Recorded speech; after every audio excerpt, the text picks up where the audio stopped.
All right, welcome to the Geeks Attic, guys. I have with me some special guests. We have Jeremy from StupidChainsawProuctions and Matt Wilkins. Hello. Hi, welcome to the Geeks Basement. Yeah, the Geeks Basement. It's where all the dark stuff happens. Yeah. Is All this the shady chamber then that I'm in? Yeah, Matthew ends up in the Geeks Attic, and I go down to the Geeks Basement. Right. Go figure. Yeah. I get stuck in the basement. Well, you know. Thanks for having Jeremy on again before me. I appreciate that. I'm sorry. He's been on there twice now. Add an insult to injury, I see. That's fine. Well, you know, just doing what we got to do. At least it's not like you're having Chris on. Hey, next time we're going to have Christopher Nelson on maybe episode 2 of Judging a Book by Its Cover, that's what this is. It's a new series I'm doing where we pick a couple random books off the shelf and judge the book by the cover, whether we've read them or not. Just talk about them, talk about how the art makes us feel, and judge them. And whether or not you, let's see if we could guess the story. If,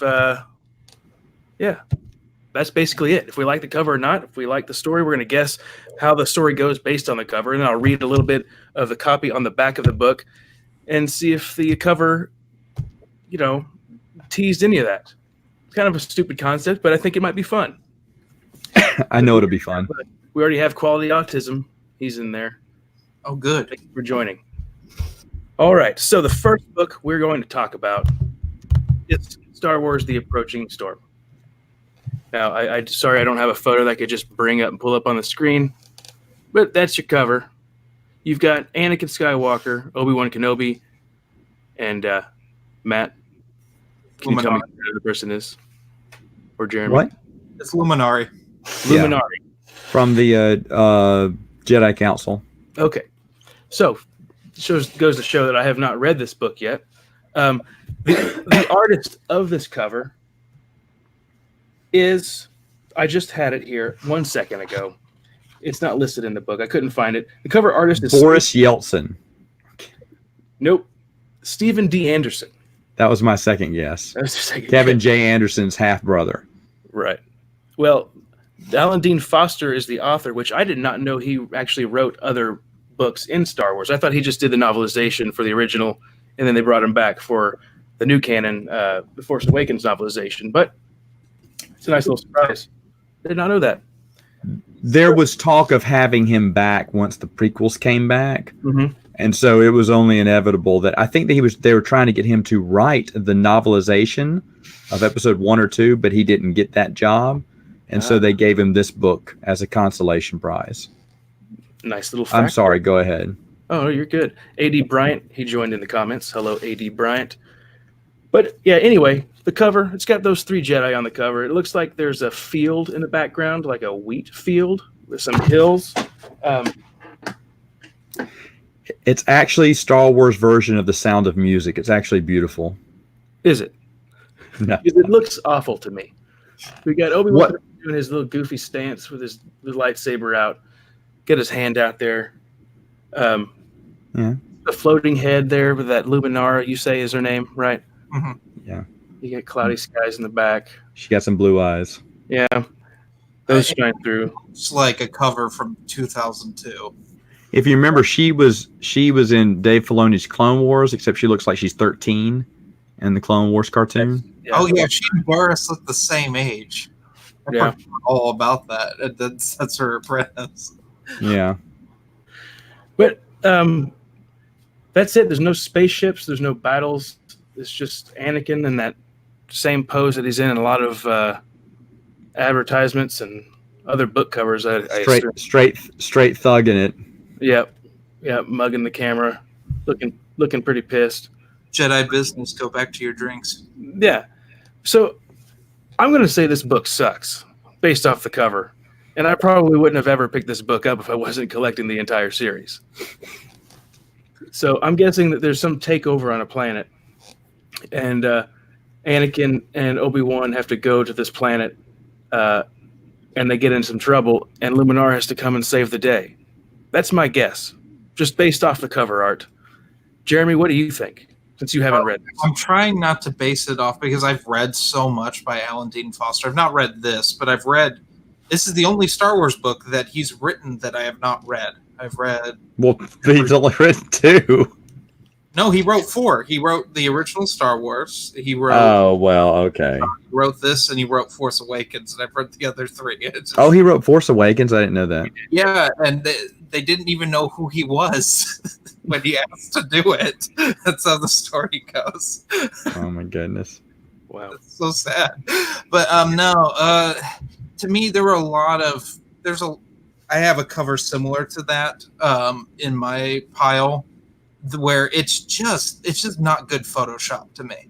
It looks photoshopped, and it just looks like something I could have done when I first learned how to use Photoshop.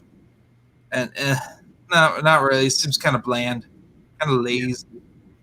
Yeah, and there's a little transparency in the Luminar's face, so you could see the skies, or maybe even possibly an ocean in the background. That I look closer. Need to have some brighter lights up here. Do you want me to give, when I say spoilers, about what I'm not saying about the story, about just what the book is like, since I'm the only one that's read it? Yeah, that'd be good. I won't have to read the back of the book since I have the master.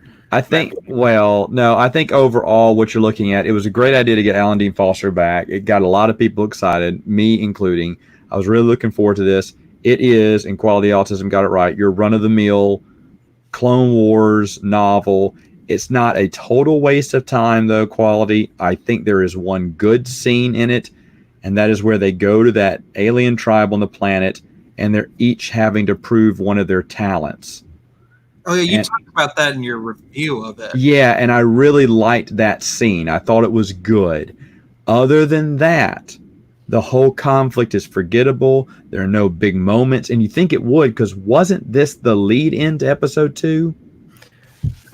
Yes, because it explains, because it's on Antion, correct? Yeah, and you think, and that they just got back from a mission.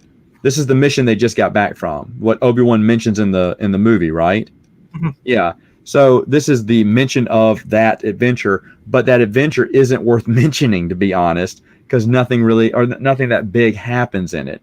So it was kind of disappointing that it was kind of low key. Now, of course, you can't do something epic right before it. However, you have and Quality agrees with me. That's the only good scene, he said, and I like that. I like that scene.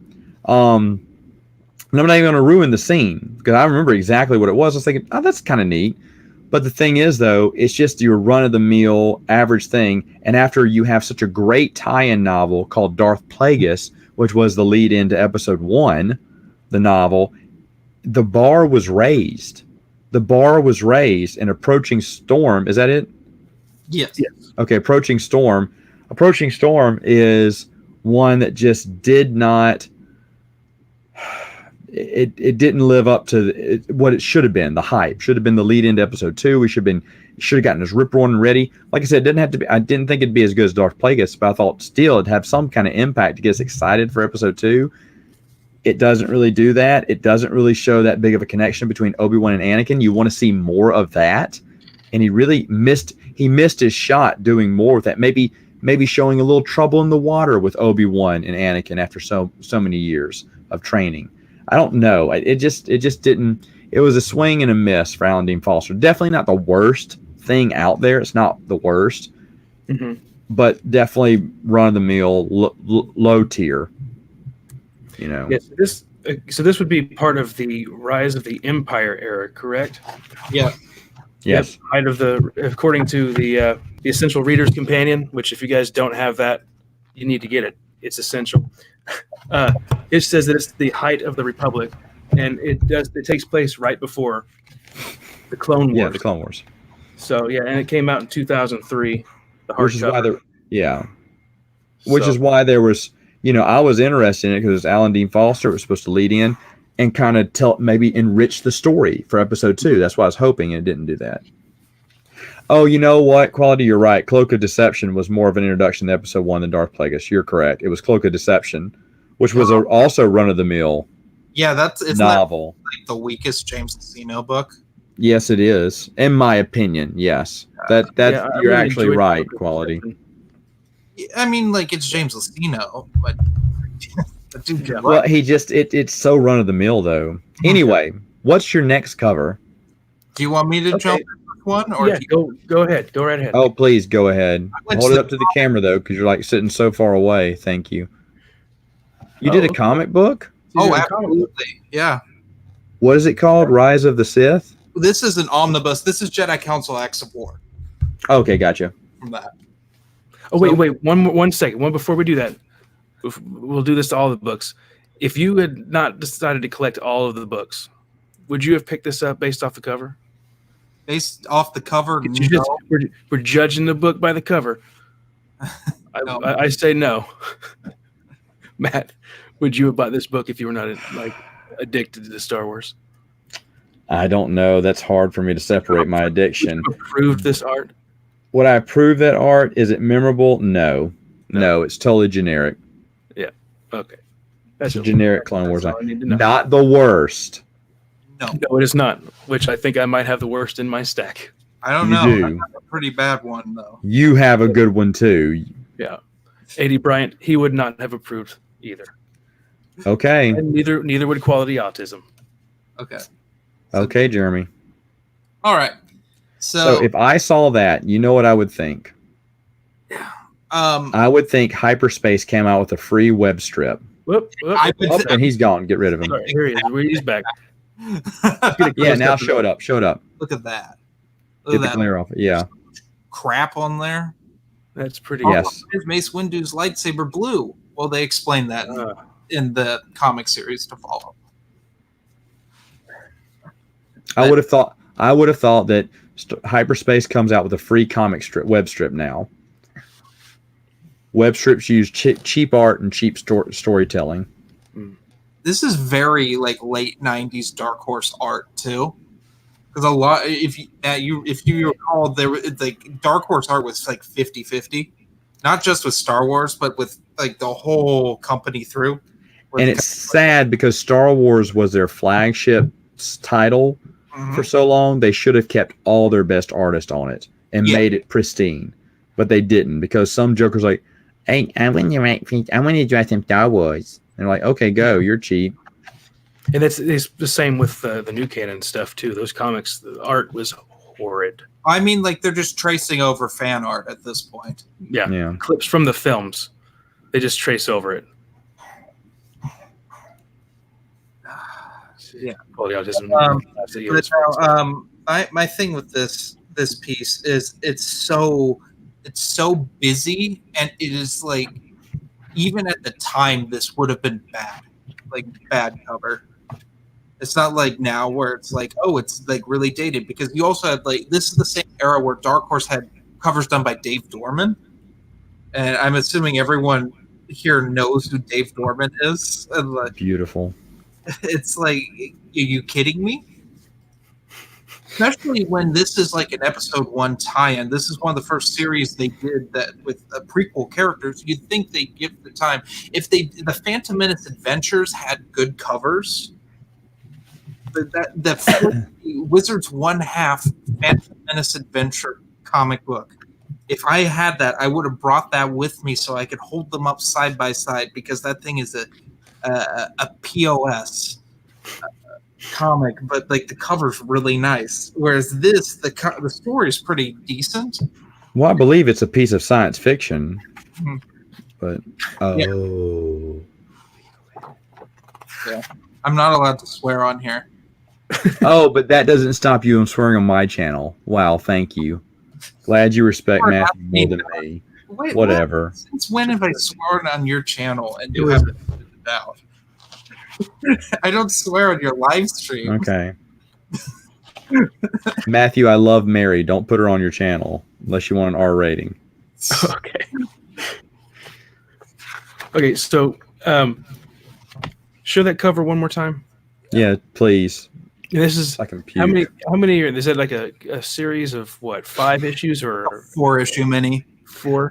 If I saw that, I would keep walking. I wouldn't even know it was Star Wars. If it Yeah. wasn't for the title. Let's say if it wasn't for the title, I'd keep walking. Yeah. It looks is horrible. I agree with Quality Autism. The Yoda's face just it looks pretty funny. I mean, it looks goofy like the Phantom Menace Yoda Muppet. Look Yeah. goofy. Hey, bite your tongue. I don't know. There's certain things that I don't mind in the Blu-ray release of Phantom Menace.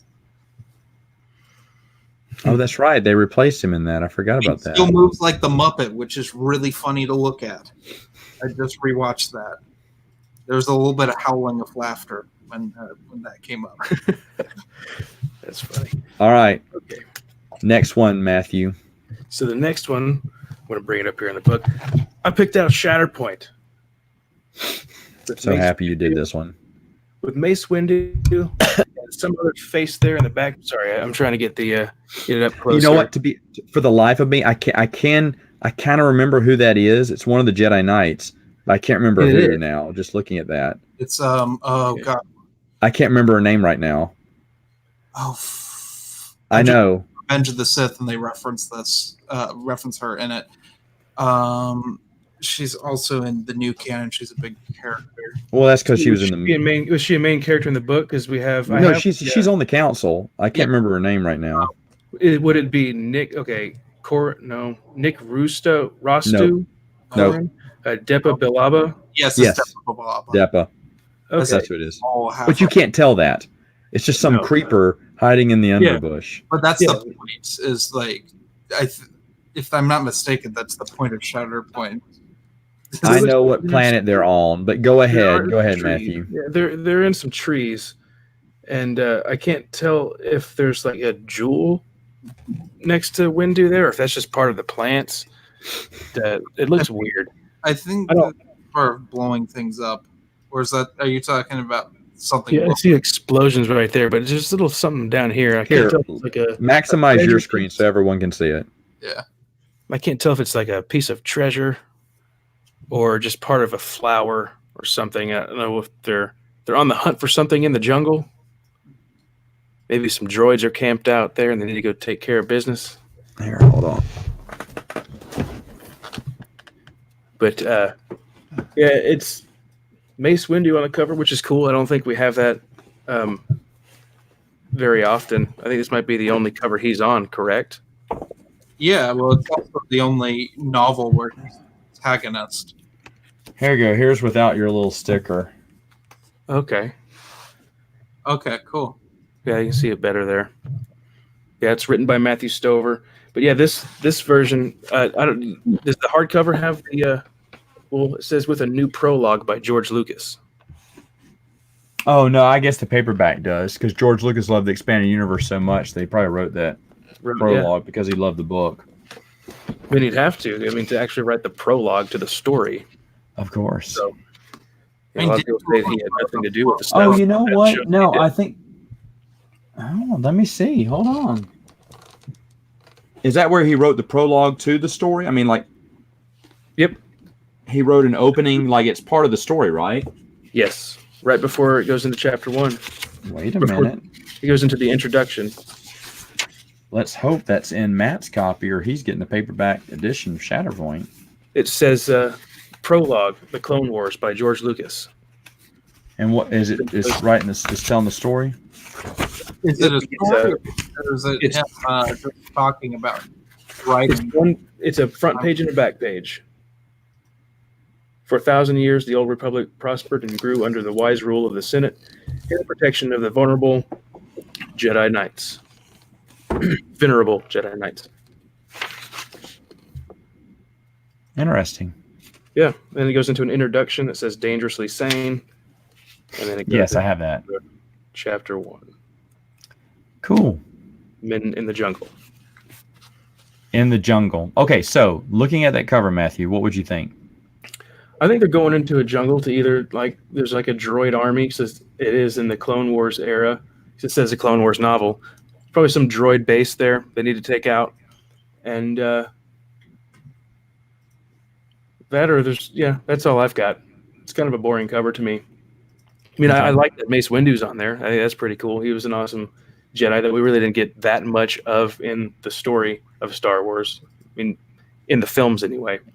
But, yeah, that would be my guess. He's leading charge. All right, Matt. Jeremy? Yeah, pretty much the same. It looks a little better. It's a better looking cover than The Approaching Storm. but this type of cover is not a cover that like I find aesthetically pleasing. I just like Photoshop like that was very popular in like, the early to mid 2000s. And there are better examples in Star Wars of covers like that. Just also so you know, this artist is also Stephen D. Anderson, so it's the same artist as The Approaching Storm, which Wow. makes sense. When you look at them side by side, they look very similar in the way that they're done. So, Okay, do you want me to tell you? Yeah. Okay, so I was also excited about this book because it was Mace Windu. Like I said, like you just said, we didn't get many Mace Windu stories. I like Matthew Stover. I like Mace Windu. This is off to a good start. Obviously, it's one of my least favorite books. Yeah, it's first person, right? Well, some of it is the journal portion of. But the thing is, though, they go on this jungle planet. This takes place after Clone Wars, and after the movie. And so the Clone Wars have been going on. You'd give it a shot. A lot of people would because it's Stover. But anyway, and everyone should give it a shot, regardless of what I think. Regardless of whatever I think, everyone should give it a everyone's shot. got a different opinion on things. But the shatter point is the moment in time where it's the crux, where it can sway it'll sway the decision forever. It can end the shatter point for Clone Wars for Mace Windu was not killing Dooku. If he would have not hesitated and just killed Dooku right then and there, it would have ended the Clone Wars immediately. And he knew that because he can see the shatter point in everything. What's the point of, where you have to come to make a decision? It will dominate your destiny forever if you make the wrong one or the right one. And so that's the whole idea. That concept is cool. Yeah, it's a cool concept. I mean, having Depa Bilbala, whatever, having her in it, really good, because that's the Jedi I want to learn about. She was on the council. Let's hear more. I mean, seriously, this should have been good, and it is so terrible. It is such a terrible book. It goes nowhere. It goes absolutely no. They're on a lush jungle planet. Okay, I get everything's colorful, which is why the book has to be an eyesore. Honestly, right. That's your grandmother's glow-in-the-dark PJs that she gave you as a kid. You thought they were cool as a kid, and when you got older, like, ugh, no. Yeah. Who needs a glow-in-the-dark pterodactyl? This may be based off a true story. Okay. Right. Yeah. But yeah, that's pretty cool. So the paperback has a prologue by George Lucas. So if you don't have the paperback, folks, you need to hunt that down. You're missing George. So, again, I have to ask your question, gentlemen. Would you buy it based on that cover? Jeremy, you go first. Oh, why me? I'm going to have to go with maybe. I wouldn't. Maybe. I would not either. Because it's the only cover I've seen with Mace Windu on it. I get that, but still, it's just an ugly cover. It's a maybe because it's a bland cover. Don't push the maybe. The lightsaber baby. is transparent. You can see through the lightsaber there. Oh, it's like a ghost saber. Yeah. I'm shocked that Filoni's Clone Wars along with the dark saber. Oh boy, don't give me any dumb ideas. Still not too late for that. Season 7.5 of the Clone Wars next year for Disney Plus. Yeah. But this was released in 2003, the hardcover. So, yeah, you had that same art style in 2002 and 2003 by early 2000s by Stephen D. Anderson. Yeah. And Quality Autism says he would just because of Mace Windu, and Amy Bryant said he would give it a shot as well. So, did you have another one, Jeremy? Oh, I have a pile of these. Don't worry. Oh, okay. All right. Are you going to show my next one? No. Actually, I have something that I'm on the fence about, and is this one right here. Got some little troopers going on. Now look at this nasty thing. I had to pick this one because it's probably one of the grossest Star Wars covers I could think of. Well, obviously it's a horror movie, horror novel. I mean, look at that. It's got a meat hook through the eye right there. That's a very good one. I need to look up everything for that one. Yeah. I'll tell you this right now. I saw I didn't know what Death Troopers was about, and when they showed the cover, I said, I must own this book. You see, I did the opposite when this first came out. I said, are you kidding me? Star Wars is ripping off Walking Dead. No. I honestly thought this was Infinities when it first came out because I said this is too ridiculous. This is, mind you, this is before I knew about our Lord and Savior Waru. Thank you. That name, I want to ban that name from my channel. Thank you. Waru 2020. If I get it where there's activated, every time that was mentioned, it just censor it out. I want a Waru Unleashed. That's why I'm voting for Hasbro's next toy, Waru. Yeah, I mean, you can make a If T-shirt. Waru wins the Hasbro Unleashed toy contest, I'll be so happy. I'd rather buy a Waru toy than any Force Unleashed merch. I can tell you that. Comes with gelatinous goo that just oozes out from the cube. Yeah, just get some slime or a box of Jello, red. Feels like fish scales, children. Yeah. Ugh. The author of that book is Joe Schreiber. Yes. It was released in October 2009. Say that again? He wrote a children's book. Wrote the solo young adult novelization. Yeah, the solo novelization. I'm like, well, someone has to work. Yep. So Anderson made a lot of early books and book covers from 2000. Yep. A.D. Bryant, he says he loved Death Troopers cover. Not 100% crazy about the story, though. Really? See, I read Death Troopers. That's actually the first EU book that I read, first Star Wars book that I read, and it got me hooked on reading, and my wife hates me because of all my books.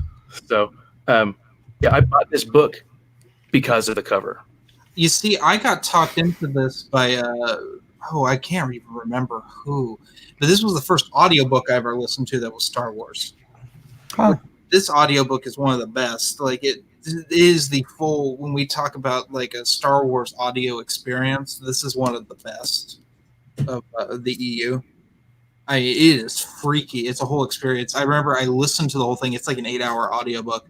And I was taking down Christmas lights, and it was the spookiest time. Taking down Christmas lights in early January I've ever had. That's funny. That's funny. The artist for this book was Indica. So, yeah, that's their name. Is that a color? Okay. That's a I color. have no idea. That's just... it's the color of a man who drew that cover. Yeah. This is actually what that color looks like.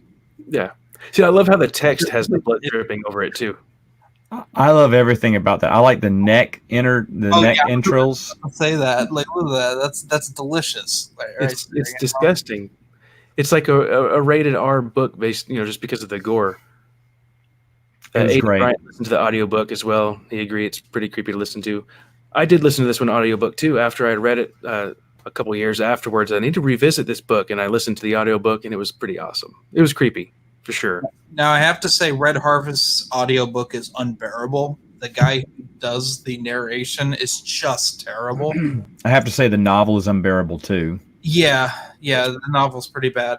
It's Which weird. is sad because Joe Schreiber hit a home run and then struck out on the first pitch on that next book. It was a whiff and a miss. And it should have been, based on the description, it should have been a hit.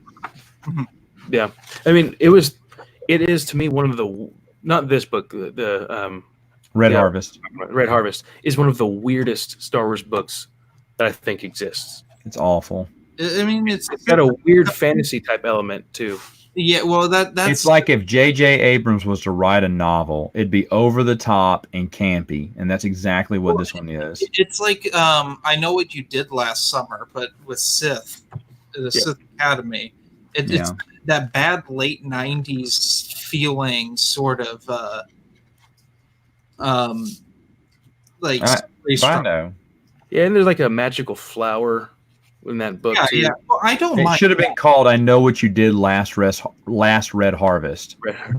You see, the thing with the orchid is I don't mind that. There's things that I don't mind in the book because, like, it's some of the alchemy in it's similar to like the Sith poisons and stuff in the later Tales of the Jedi comics, which I absolutely adore, where they get into the Sith magics and stuff in that and Sith alchemy.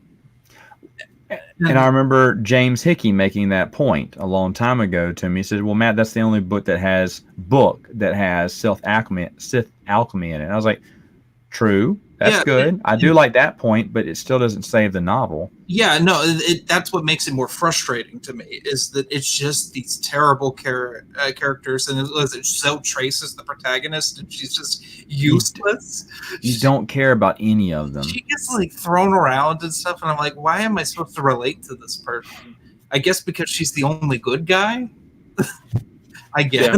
Because everyone else is a bad guy, but there's like good Sith and bad Sith. It's just, I'm at this point, I'm reiterating Matt's review. I was gonna say I'm not gonna repeat myself then, because that's what I was like. Why should I care about these people? They're evil. Yeah, exactly. I want everyone to die. No. There's good Sith children and bad Sith. Like they had the bad Sith bullies. Oh, yeah. Boo-hoo. You're all evil. I will say this about Red Harvest. You're looking at the 3 YouTubers who have the top 3 reviews on Red Harvest. Really? Yeah, Matthew, you're number 1. I'm number 2, and Matt's number 3.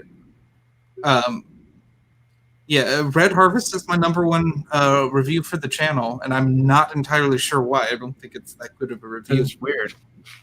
I mean, the cover's interesting. Matt and I actually did has 2 covers.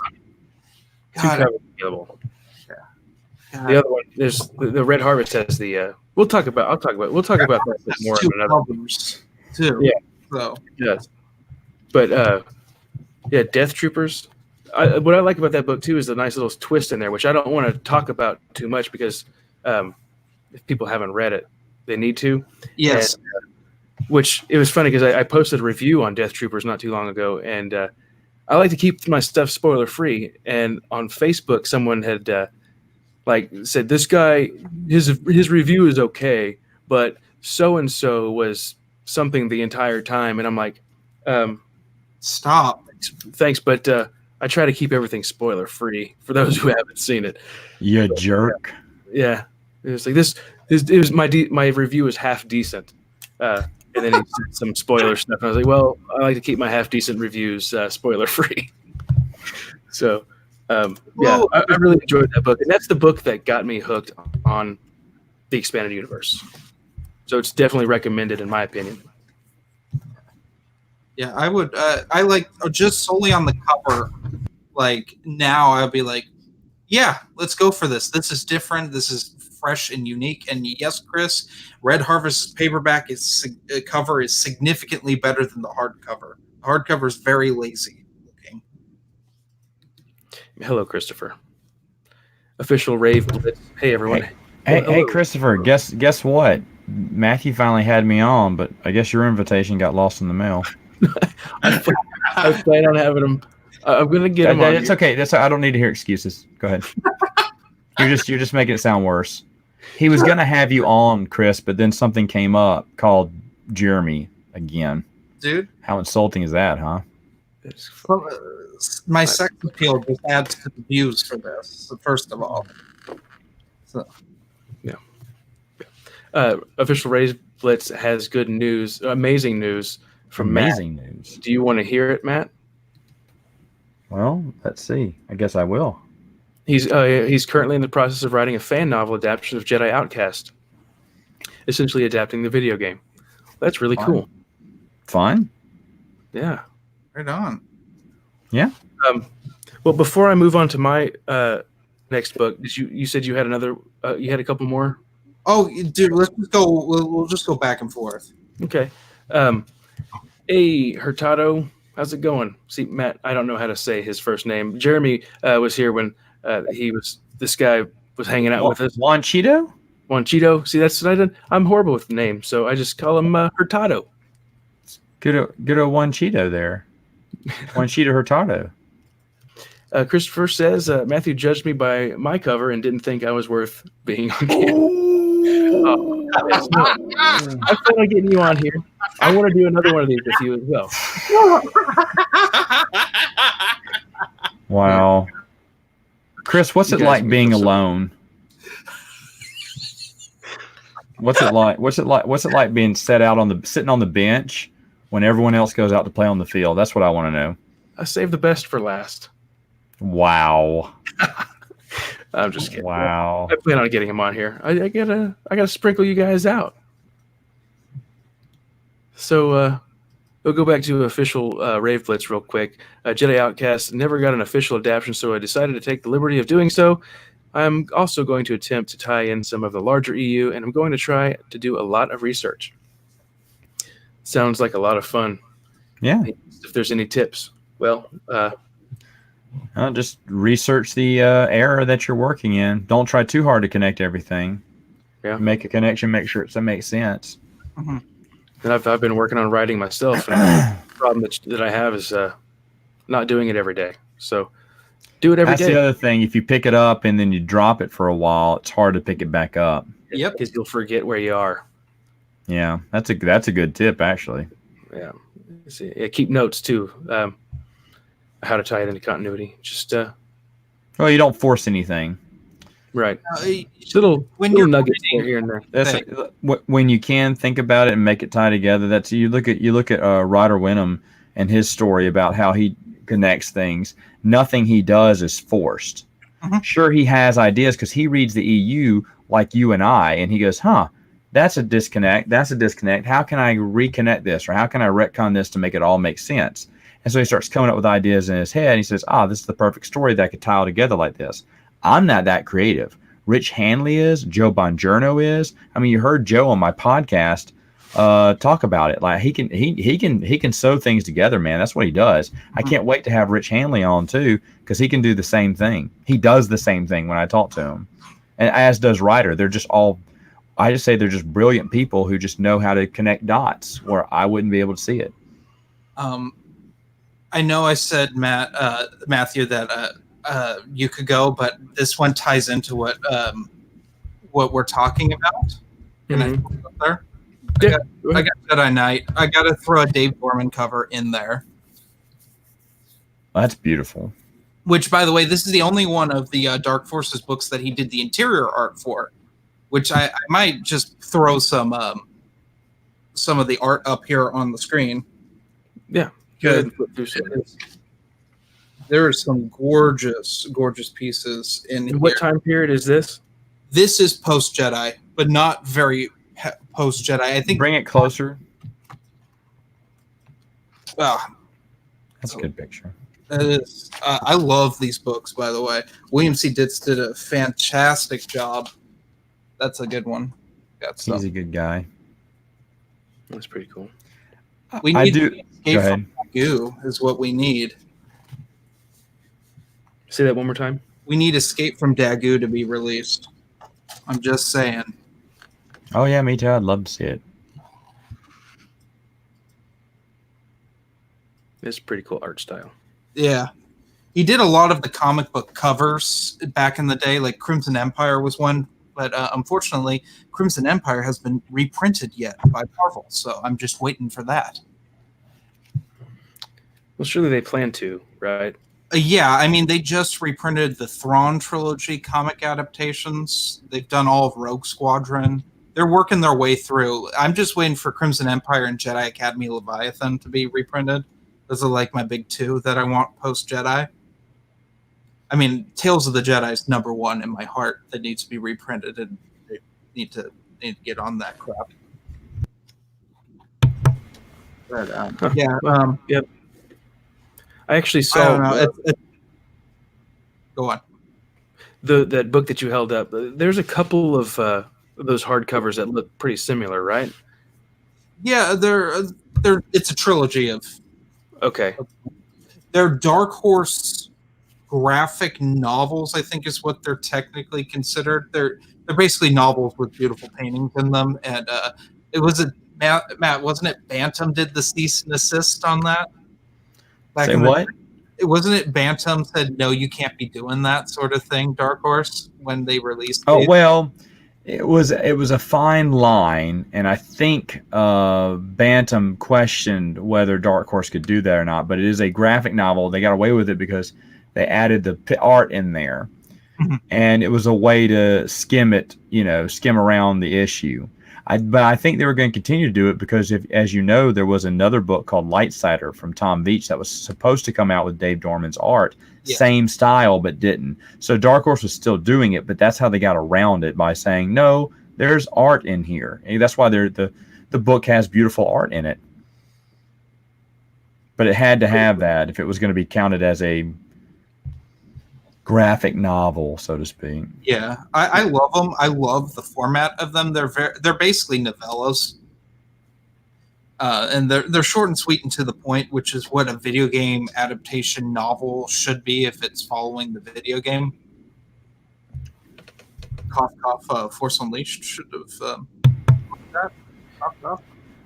See, official Rave Blitz made a comment hoping that Matt would give some of his writing a look at one of these days. So Matt, well, I'm not much on fan. No offense, I'm not much on fan fiction. In fact, I know very rarely any that I keep on my own. Right now, no, but that's not a no against you. It's just a no that, generally speaking, I just don't have the time for it. Right. I'm sure a lot of the Facebook groups, there's a lot of people that there's tons of people who'd be happy to review it. I mean, and if eventually, if I do get free time, but unfortunately I don't have that much free time as I did. Like Joe had gotten some fan fiction from the UK or France. I think it was the UK. And he asked if I wanted to help him read over it and see how it was good. I said, I'll be honest, brother, I don't have much time for fan fiction. So, yeah, and it turned out all to be garbage. So he couldn't use any of it. At Rave Blitz, there are tons of people that would read that over and help you edit. Oh, yeah, no, there's tons of people. And probably more qualified than me. Way more we got qualified. Hidden Gems. Hidden Gems says the Tales of the Jedi trade paperbacks are getting expensive now, and he was lucky enough to pick them up when they were pretty cheap. Me too. And then they burned in the fire. Yeah, it's sad. I found them once, and I didn't buy them. I judged them by their cover whenever I found them, and I sadly left them there. So. Oh, really? Yeah. Just because they were unrecognizable characters? Because I thought the art was. I didn't know about it. Dave Dorman, too. It's just one of those things that I was like, I gotta get the books first. Quality has to go now, but he wanted to say this. Drew Struzan made the best book covers for Star Wars. Okay. I'll have to look up what he did, but thanks for joining Quality. Have a good day there in Germany. So, Matthew, what is your next book? My next book. Just 1 second. Official Rave Blitz said he made some amazing book covers. You guys want to see? Yeah, throw them out on social media. I'll love to take a look at them. In my opinion, one of the worst. I guess it's not the worst. But it's got the roots of dancing. This is Galaxy's by Veronica Whitney Robinson with Hayden Blackman. Now, the most surprising thing about this book is the artist. Do you guys know who the artist is? It's someone playing the game, and they took a shot of it. The artist, made by one of the coolest art companies of all time. LucasArts? Yeah. They did this. Yeah. Yeah, because that's the in-game graphics engine of Star Wars Galaxies. That's what it looked like. Well, it didn't so bad. But, I haven't read it. You've got some just crappy clip art from a video game of stormtroopers shooting at something. There's your ATST there standing there, and you got an explosion in the background on some grassy fields. There's a mountain in the background and a few trees. Looks like an ATST is actually blowing up right there. There is literally nothing that separates that book cover from the strategy guide. If I was walking by it, I would think that's the strategy guide for the video game, and I kept walking. Well, I remember, Matt, they had this when Star Wars Galaxies was announced in the Insider. Do you remember this? And that was one of the screenshots they put in the Insider. And so when the book came out, I was like, oh, that just looks as crappy as it did in the Insider. I said, No. Well, it's okay to market that for the video game, but for the novel, you should have spent some extra dough and just hired an artist. Mhm. It just tells you how cheap they were thinking about. Well, the thing with you have to look at Galaxies was a gigantic failure for LucasArts. It was not designed well. You're correct. You're And, correct. Because I played a trial run of it. I want to say back in 2006, 2007, and I'm like, I don't like MMOs. I'm not the Geeks Attic and into WoW. The only one I got into for a very short time because someone gave me his subscription and he shouldn't have because it was eating away my life was City of Heroes, if you remember that. I do not remember that at all. You were trained to be a superhero and slowly leveling up, and I was like, oh, this is too dangerous. Wasn't that a DC property? No, it's generic. You were a generic superhero. Okay. Well, I the mean, main character of this book is Dusk Mistfuller. He's a biologist human, and Finn Darktrin, agent, human male. Nevius Scottus, he thought this was a horrible cover as well. And A.D. Bryant said he would pass on this one too. But guys, as horrible as this art is, like I saw this whenever I first saw it, I laughed at it. And then I put it back on the shelf. And then it was there for several months at the same used bookstore. And then I went back and I got it because I had to. I needed to get all the novels in the series. But now that I think about it, it's probably a great story. It's probably one of the best books out there just because the crap is so bad. The story's got to be good. I want to drop a little bomb here. This is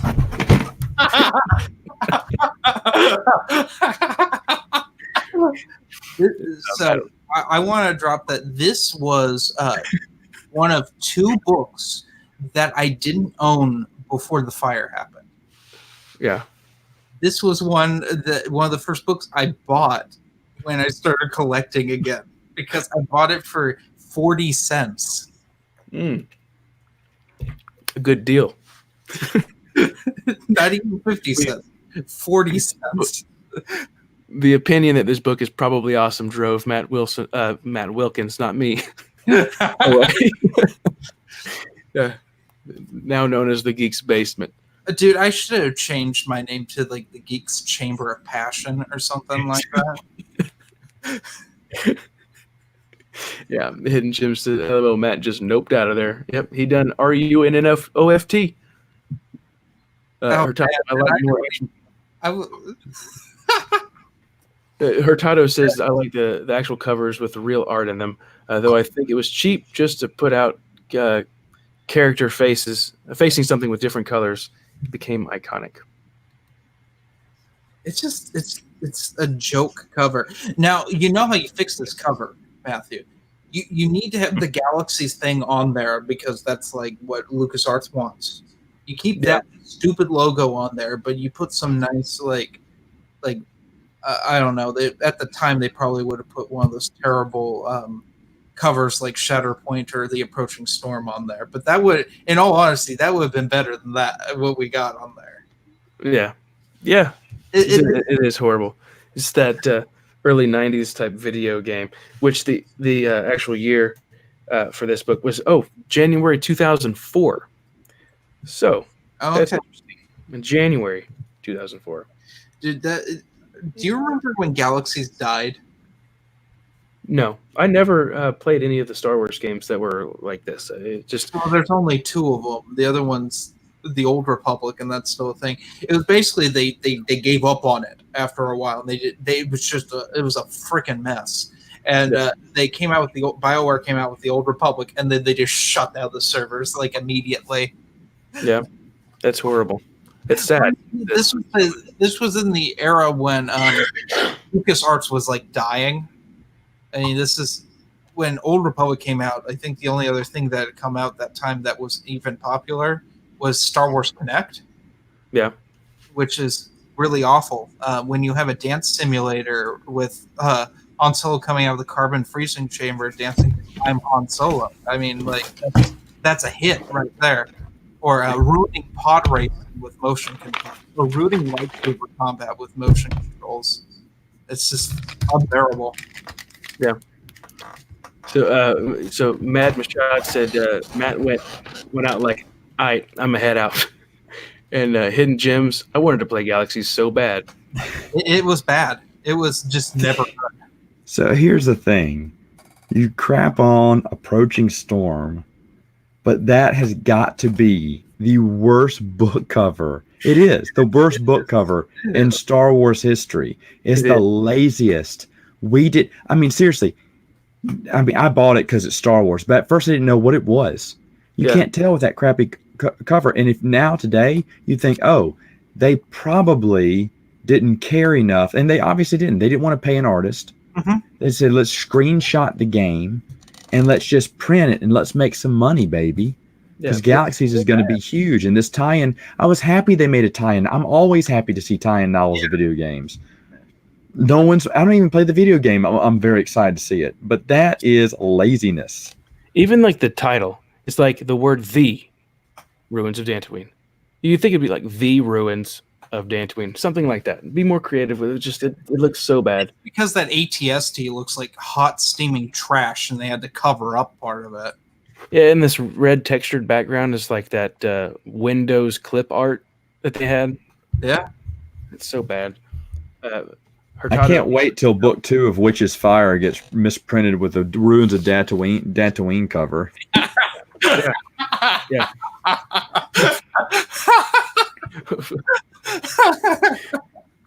A collector's item. He likes covers like. Did you hear that Ryan bought one and he didn't get one? He looked like a kid at Christmas who got like pepper in his chocolates or something. Like, oh, yeah. It's just a. Hey, you know what? You win or you lose. Yeah. And he lost. He got a copy of Crystal Star. Hidden Gems, I was the same way. Like I played the 2-week trial, and my parents are like, "Oh, you have to pay monthly for this? It barely runs on our computer." I think not. Yeah, that's why Hidden Gems didn't get it. Didn't have a credit card at the time. Christopher, he liked it. There's a great fan-driven book about galaxies that came out last year that's worth checking out. Hey, you know what else is worth checking out? The fact that Chris isn't on this channel. That's worth checking out. Yeah, I know. You should have heard the stuff he was saying about you, Chris, before the pre-show. It's awful. I don't think you're going to get on, brother. I fought for you, but you know how Matthew is. Hey, He'll promise you the world. He'll promise you the world. Get him on here right now if I had. I get the world. I'll put him on right now. I'll do it. I'll do it, guys. Kristen was here. I don't even want him on here, but I'll do it. It's mine. Chris actually would be really good for this topic. Way more interesting than Jeremy. I'm on here for sex appeal and sex appeal only. Oh, excuse me. Unfortunately, Matt, you missed out that I was supposed to put this was the Geeks Chamber of Passion on here, but I got cut. Okay. Yeah, you should have. Yeah. Bradley looks like the bad gaming guide for the game. Yeah. Anyway, so seriously, Jeremy, would you buy Ruins of Dantooine with that cover? No, you're the average Star Wars fan. You missed the story, Matt. This was one of two. Oh, if you've already talked about it, then don't repeat it. Oh. Because everyone else has heard. Don't repeat it. You can tell me later. Okay, move on. Would you buy it? Matthew, did you already talk about this? You can buy Nope. I would not have bought it. household supplies and more from stores like Target, Costco, and Best Buy on What in the Google world is Shopping. that? The more you shop, Goddamn boomer. Here an advertisement. Sorry. Sorry, Google turned on. Oh, okay. Bryce I got a Stafford Chrome. up on a flight to me and Death Star. He was a preteen at that point and thought it was some NASA book, and I liked both of the books too. That's funny. Grab one of those. Yeah, I didn't grab one of those. I did grab something terrible though. Oh yeah. Well, Vector Prime cover looked pretty bad according to Hurtado. I take that back. You take that back. There's Satan on the cover. You gotta appreciate that. We're gonna be doing. I plan on doing more of these. We're gonna get all the covers out eventually. Yeah. I have to agree with Ricardo. old Luke Skywalker. No, look at this. You're like, oh my gosh, what happened to this guy? What is going on?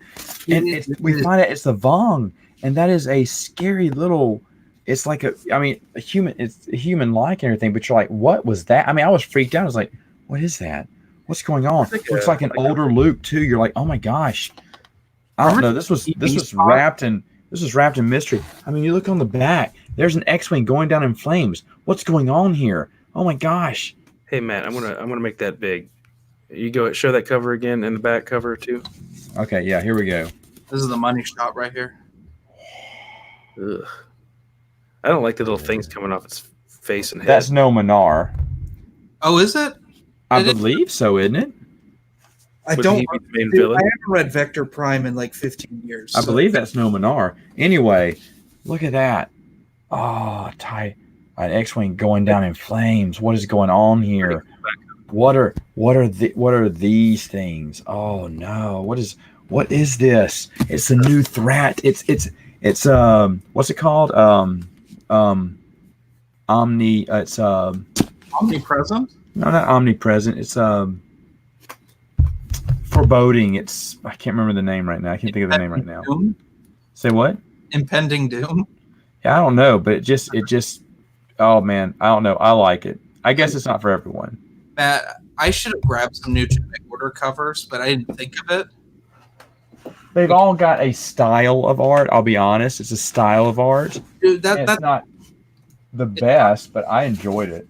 dude, think of it at the time, Matt. They are better art than what the Approaching Storm. The cover artist for that Vector Prime is Cliff Nielsen. And that hardcover came out in 1999. Dude, that book is such a big deal. For some reason, I had They didn't use Photoshop for them books. I'll tell you that. No, I always thought that those Campbell, books, the New Jedi Order, came out later for some reason. But they didn't. do you want to see what Okay. evil looks like? Do What? what? Do we want to see what evil looks like? It's in the form of choices of one. Bryce Stafford just talked about that. Look how awful. This is this is the second worst. Right under the ruins of Tatooine. Bring this up to the camera. Dude, look at what's wrong with Mara's face. You can't do Mara. Hold on, dude. You were pathetic against all that. Where's my faces? Looks kind of doped Hold up there. Yeah, she What era is. is this book in? Look at here. I can hold mine up closer to the camera. Jump Look in. how awful. That is. Her eyes are rolled back into her head like the Undertaker. Plus, the head is way too big in proportion to her body. It's like a bobblehead Mara. This is and it's twisted at an odd angle, like her body and head. Matthew, can you pull out your paperback version of it? Because I want to make a note that this cover is so bad that it is not on the paperback. I don't have the paperback. GeeksAttic. Yeah. This is what happens when you do a live stream with a Matt and a Matthew. It's awful. It's off. It's the only second to Ruins of Tatooine because Ruins of Tatooine is not a cover. Yeah, I would second that. Yeah, it is. You're just gonna keep it on me. Oh, okay. There. See, that's a better cover. Much better. Much better. Yeah, that looks pretty good. I mean, can we just say that Choices of One is a terrible book as is? Is that a safe thing to say here? I've never read it. In the back of the book, you get all the stormtroopers back there. It is Yeah. Timothy Zahn, author of Allegiance and many other Star Wars books. Why would they say Allegiance? That's also terrible. You think they'd put? Well, it was one of the ones that had come out too. Now, let me let y'all get through. Well, no, let me ask you this. I can ask the chat this. What about Princess Bride? Do you like the hardback cover or the paperback cover better? Because I think they're both awesome, but there is one I would pick over the other. I think they're both awesome. Princess Bride? Oh, I'm sorry. Of course, you're Princess Leia. Dude, I have that cover here. I can throw that up on here. You have both of them? No, I don't have the paperback. I have the hardcover. I have my signed one that when we met Dave Wolverton. Oh yeah. So my answer is I like the hardback cover, but when the paperback came out, I love that cover too. Yeah. No, I can throw that up on here because I do not want to talk about choices. It's like they wasted a good artist on 2 good covers. It's so gorgeous. I love it. This is my favorite Bantam cover. It's just a gorgeous cover. I love it. And I always loved with Bantam the wraparound. Yeah. Covers. They just float to me better than any of the Del Rey stuff. And let me throw this little thing up there. This one is signed by Dave. Nice. Yep, we got to meet the man, and I'll be honest, the man can talk for hours, and you'll just sit there enthralled. He's such an intelligent author. He's such a kind guy. He's a very kind person. During his break, when he should be just resting or talking to himself or whatever, he spoke. He was doing a writer's writer workshop. And during the break, me and Jeremy went in, and he gave us all his time. Was very polite, very kind. One of the best authors I have ever spoken with. I mean, Jeremy, wasn't it? We were just like listening to everything he said. It was just great. Oh yeah, no. I had met him one time previously. The night before, Dylan and I found him, and he was super kind to us. And he said, "Wow." Because I also I don't have this book anymore. I bought it again, but I had him sign my Jedi Apprentice book 1, the Rising Force, and he's like, "This is the nicest copy of the Rising Force I've ever seen." I'm like, "Yeah," because my mom was like, "You're not getting a second one," so you better take care of it. It wouldn't get destroyed. Yeah, no, he's really a kind dude, and he's very intelligent. Yes. And he really knows his Star Wars stuff, and it was really interesting talking to him about what he wanted to do that Lucasfilm would say no to. Like a certain character is going to get their arms ripped off in Courtship of Princess Leia. By a Wookiee. That doesn't happen. Because of the joke in episode Star Wars New Hope. Yeah. Right. Which I guess they finally pulled that one around to the Force Awakens novelization. Well, I mean, that's a scene that was filmed. That just didn't do it because Hidden Gems said back with the Vector Prime that I guess that was one of the EU books that got a commercial. Yes, it did, and Mark Hamill does the voiceover in it. Wow, I didn't know that. I'll have to look that one up later. Hurtado, I guess the point is to recognize the Star Wars books without it saying Star Wars on top. Yeah, it's true. Which, to me, yeah. If you knew it. Choices of one hardcover, 2 paperback cover on the other hand looked sort of epic. Mara Jade in the front of a Star Destroyer, and yes, it's Nam Anor. He loved the Yuzon Vong War books. Good. It's a good series. I have yet to get there. One of these days, hopefully before I die. Comic Corp says, "Hey, gang." Hello. Hello there. Yeah. Mara Instead of the Undertaker, Mara Taker. Mara Taker. That's funny. Taker. I don't know. Why couldn't they just? You know what they could have done that would have been better with that? Just Photoshop Shannon McRandall on the cover. They could have just done one of those like photo covers, like they did like for cover B, or like reprint covers and with the Buffy comics and stuff. And they just put one of Shannon McRandall's like photo shoot on there, and it would have been better. And he's talking about the choices of one cover 2. I agree, man. Yeah. Hey, Matt, not Matt. Sorry, Jeremy. Could you put up that hardcover again? Which was it? Your hardcover? So either one of you had their hardcover to throw up. I want to see the Stormtrooper he's talking about there. Oh no, you want to look at some weird Stormtroopers? Look at the back. Look at that. That looks like worse than the first Dark Forces graphics. Like that is. Look at that. Look at the butt. Look at the butt on that Stormtrooper. It doesn't look right. I didn't want to look at that, but yeah, I'm uncomfortable with where we're heading with this conversation. Chris can take my place now. Oh gosh. Look at that stormtrooper butt. I know that's the sentence you wanted to hear on your channel there, Matthew. Hey, you know what? I think that's what the new camera. Hold on, I think your wife owes you $5. You got Jeremy to say it.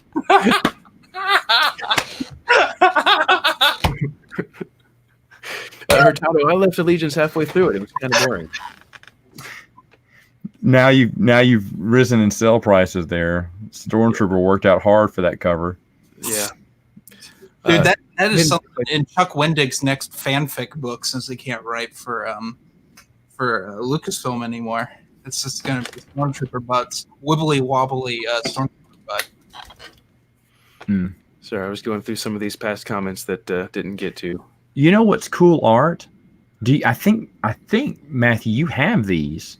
The Brian Daley Han Solo trilogy, the original artwork. Oh yeah, that is beautiful, and so is the Lando Calrissian, L. Neil Smith covers.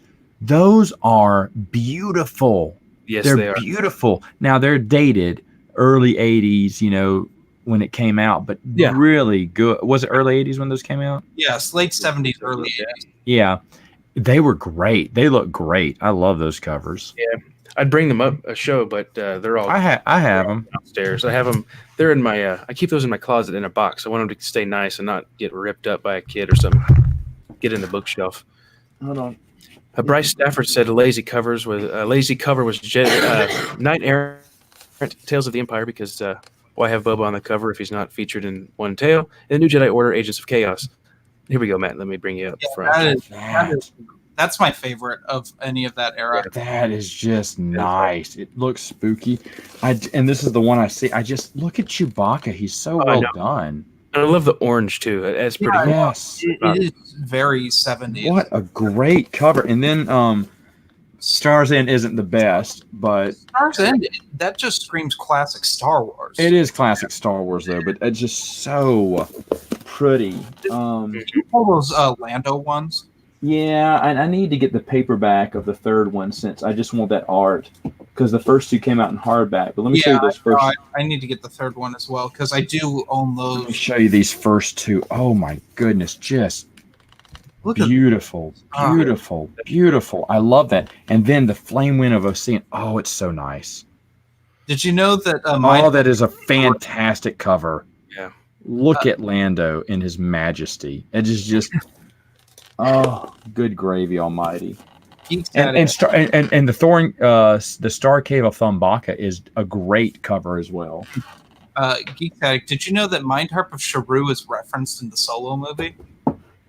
Yeah, the crystal skull thing. Yeah, in the first Lando book, they reference it. They reference it more in the novelization of Solo, but like they talk about the L3 and found the Mind Harp, so it's like a loose reference that hey, remember this book? It's like the only thing worth looking at in Solo, the movie. Okay, are you ready for my book cover? Let's see. Yeah. Let's see this. Put me on the big screen. All right, what trick are you gonna do here? How the Ewoks save the trees. Oh, okay. I mean, what is wrong with these Ewoks?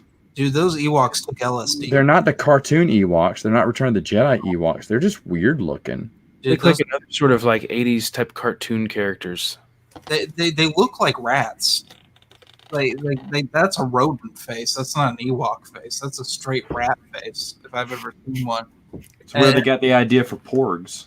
Dude, definitely.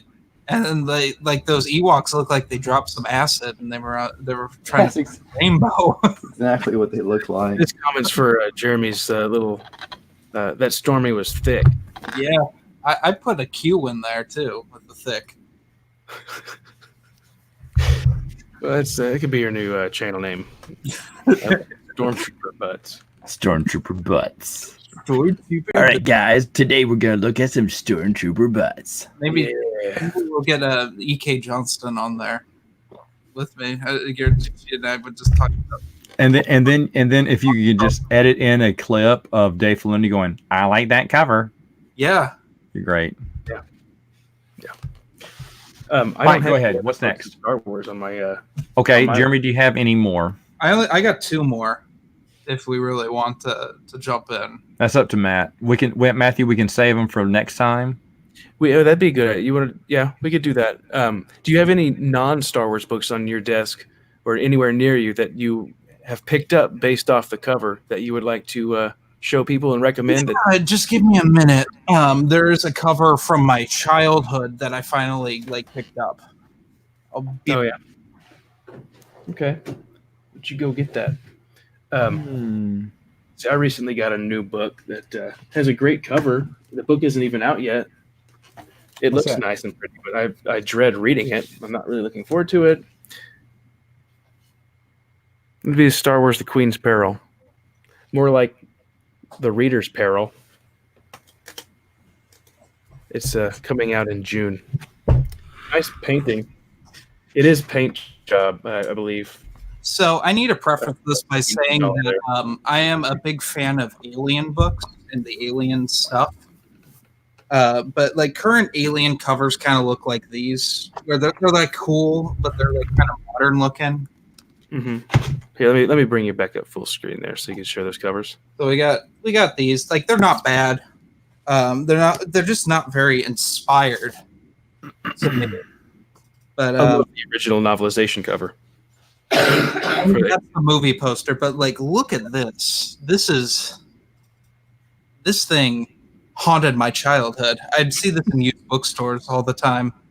This is The Female War by Stephen and Stephanie Perry, and this is the gold standard of Aliens books. This is before Alien 3 came out, so this is the true Alien 3. But then I also have AVP cover, which is also pretty tight. That's nice. It's pretty neat. Which is also by Steve and Stephanie Perry. That's what they used to do. I like that. I don't really have anything to show right now. I did recently also buy a bit right before coming on. I just recently bought a collection of books because I found out they were in continuity with the TV series. I was like, oh, good.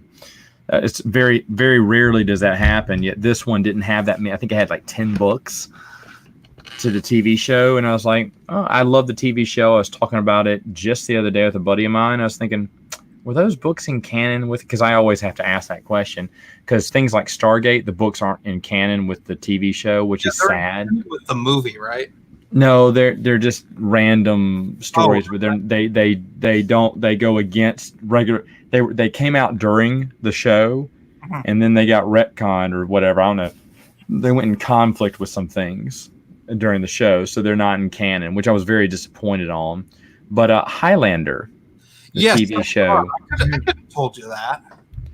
Those books are within canon, which of course they can be, but they've also been referenced in other material too. So I was like, oh, well, that's neat. So there's only 10 of them. That was it. That's all they made. And they came out, I think they came out late 90s. And then the last one, I think from 95 to the year 2000. Yeah. And the year 2000, only one book came out, and that was the end. There was nothing left. I think 97 was their heyday when they had 3 or 4 books come out. But they usually did one book a year for the most part. And so it looks like it was an easy collection. It cost $46.26. That's with shipping for the entire 10-book collection for me. That's a good deal then. Oh no, it's a very good deal. Very good deal. Way better than I at first thought. I calculated $55 and it turned out being $46. Well, that's because this seller gave me 15% off on my order. Did you know there's a movie novelization for the first Highlander? Yes. That one is buddy said, as I recall. My buddy says it's very good, but I don't. Usually, the movie novelizations I usually don't get. Really? Also, have you read the Dynamite Highlander comics? No, I don't like them. No, they came out later, right? Yes, they came out when Endgame came out. No, I did not like them. I don't like anything past season 6. And season 6, in my opinion, but these books came out during the last years of the show, I think. Yes. So they should be pretty good. I hear online people give them good. Do you know no one's done YouTube reviews on them? No, I didn't know. That is so weird. I mean, maybe I should start doing Highlander book reviews, but Highlander reviews in general. Well, I was looking. Well, yeah. Well, the cartoons sucked. The both the TV movies were awful. The comic book was no good. I remembered there is a web Flash. There's a Flash cartoon that was awful. There is one fan film made by one of their old producers where all the stars except for Duncan came back to reprise their role for a short cameo. I can't remember what it's called, reunion or gathering, which it's on YouTube. It's for free. Yeah, it was really good. There, yeah. and then I found out, and this is something maybe everyone can help me with. Someone in the UK, get me copies of the audio drama season 1 and 2 of Highlander that was done in 2009 with Adrian Paul, Joe, Mythos. They all came back and reprised their characters as voices for an it was four episodes for the first season and 4 episodes for the 4th season. Also, for those of you who want to watch the Highlander TV show, it is kind of hard to get, and the the original DVD sets, are very expensive. Seriously? They re-released it last year, but they're horribly mastered. You can find them on YouTube. Like the whole series of Highlander is on YouTube, like the TV show, and possibly the Ravens on YouTube. But don't watch that because that's crap. The Raven's awful. I got the Raven just because I wanted to watch it, and it's just terrible. Let me ask you this, Matt: is Highlander the Raven better than Highlander the Source? Yes. Okay. Anything is better than Highlander the Source. Highlander 2: The Quickening is better than Highlander the Source. Highlander 2: The Quickening is a Scorsese masterpiece next to the Source. We've talked about this before. You've never seen the director's cut of Highlander 2. That is actually Yes, I have. Okay, that's better than Endgame. Of course. Endgame's garbage too. Endgame is only better when it's compared against the Source. I would put it on par with Highlander 3. I think they're equal tier. Highlander 2? Yeah. No, I like Highlander. No, even the director's. No, Highlander 3 is a much better movie. Nothing beats number 1, but 3 is okay. Matthew, I'm assuming you don't watch Highlander. No, okay. There was movies and there was a TV show, right? There were 3 movies that came out. Then they kind of.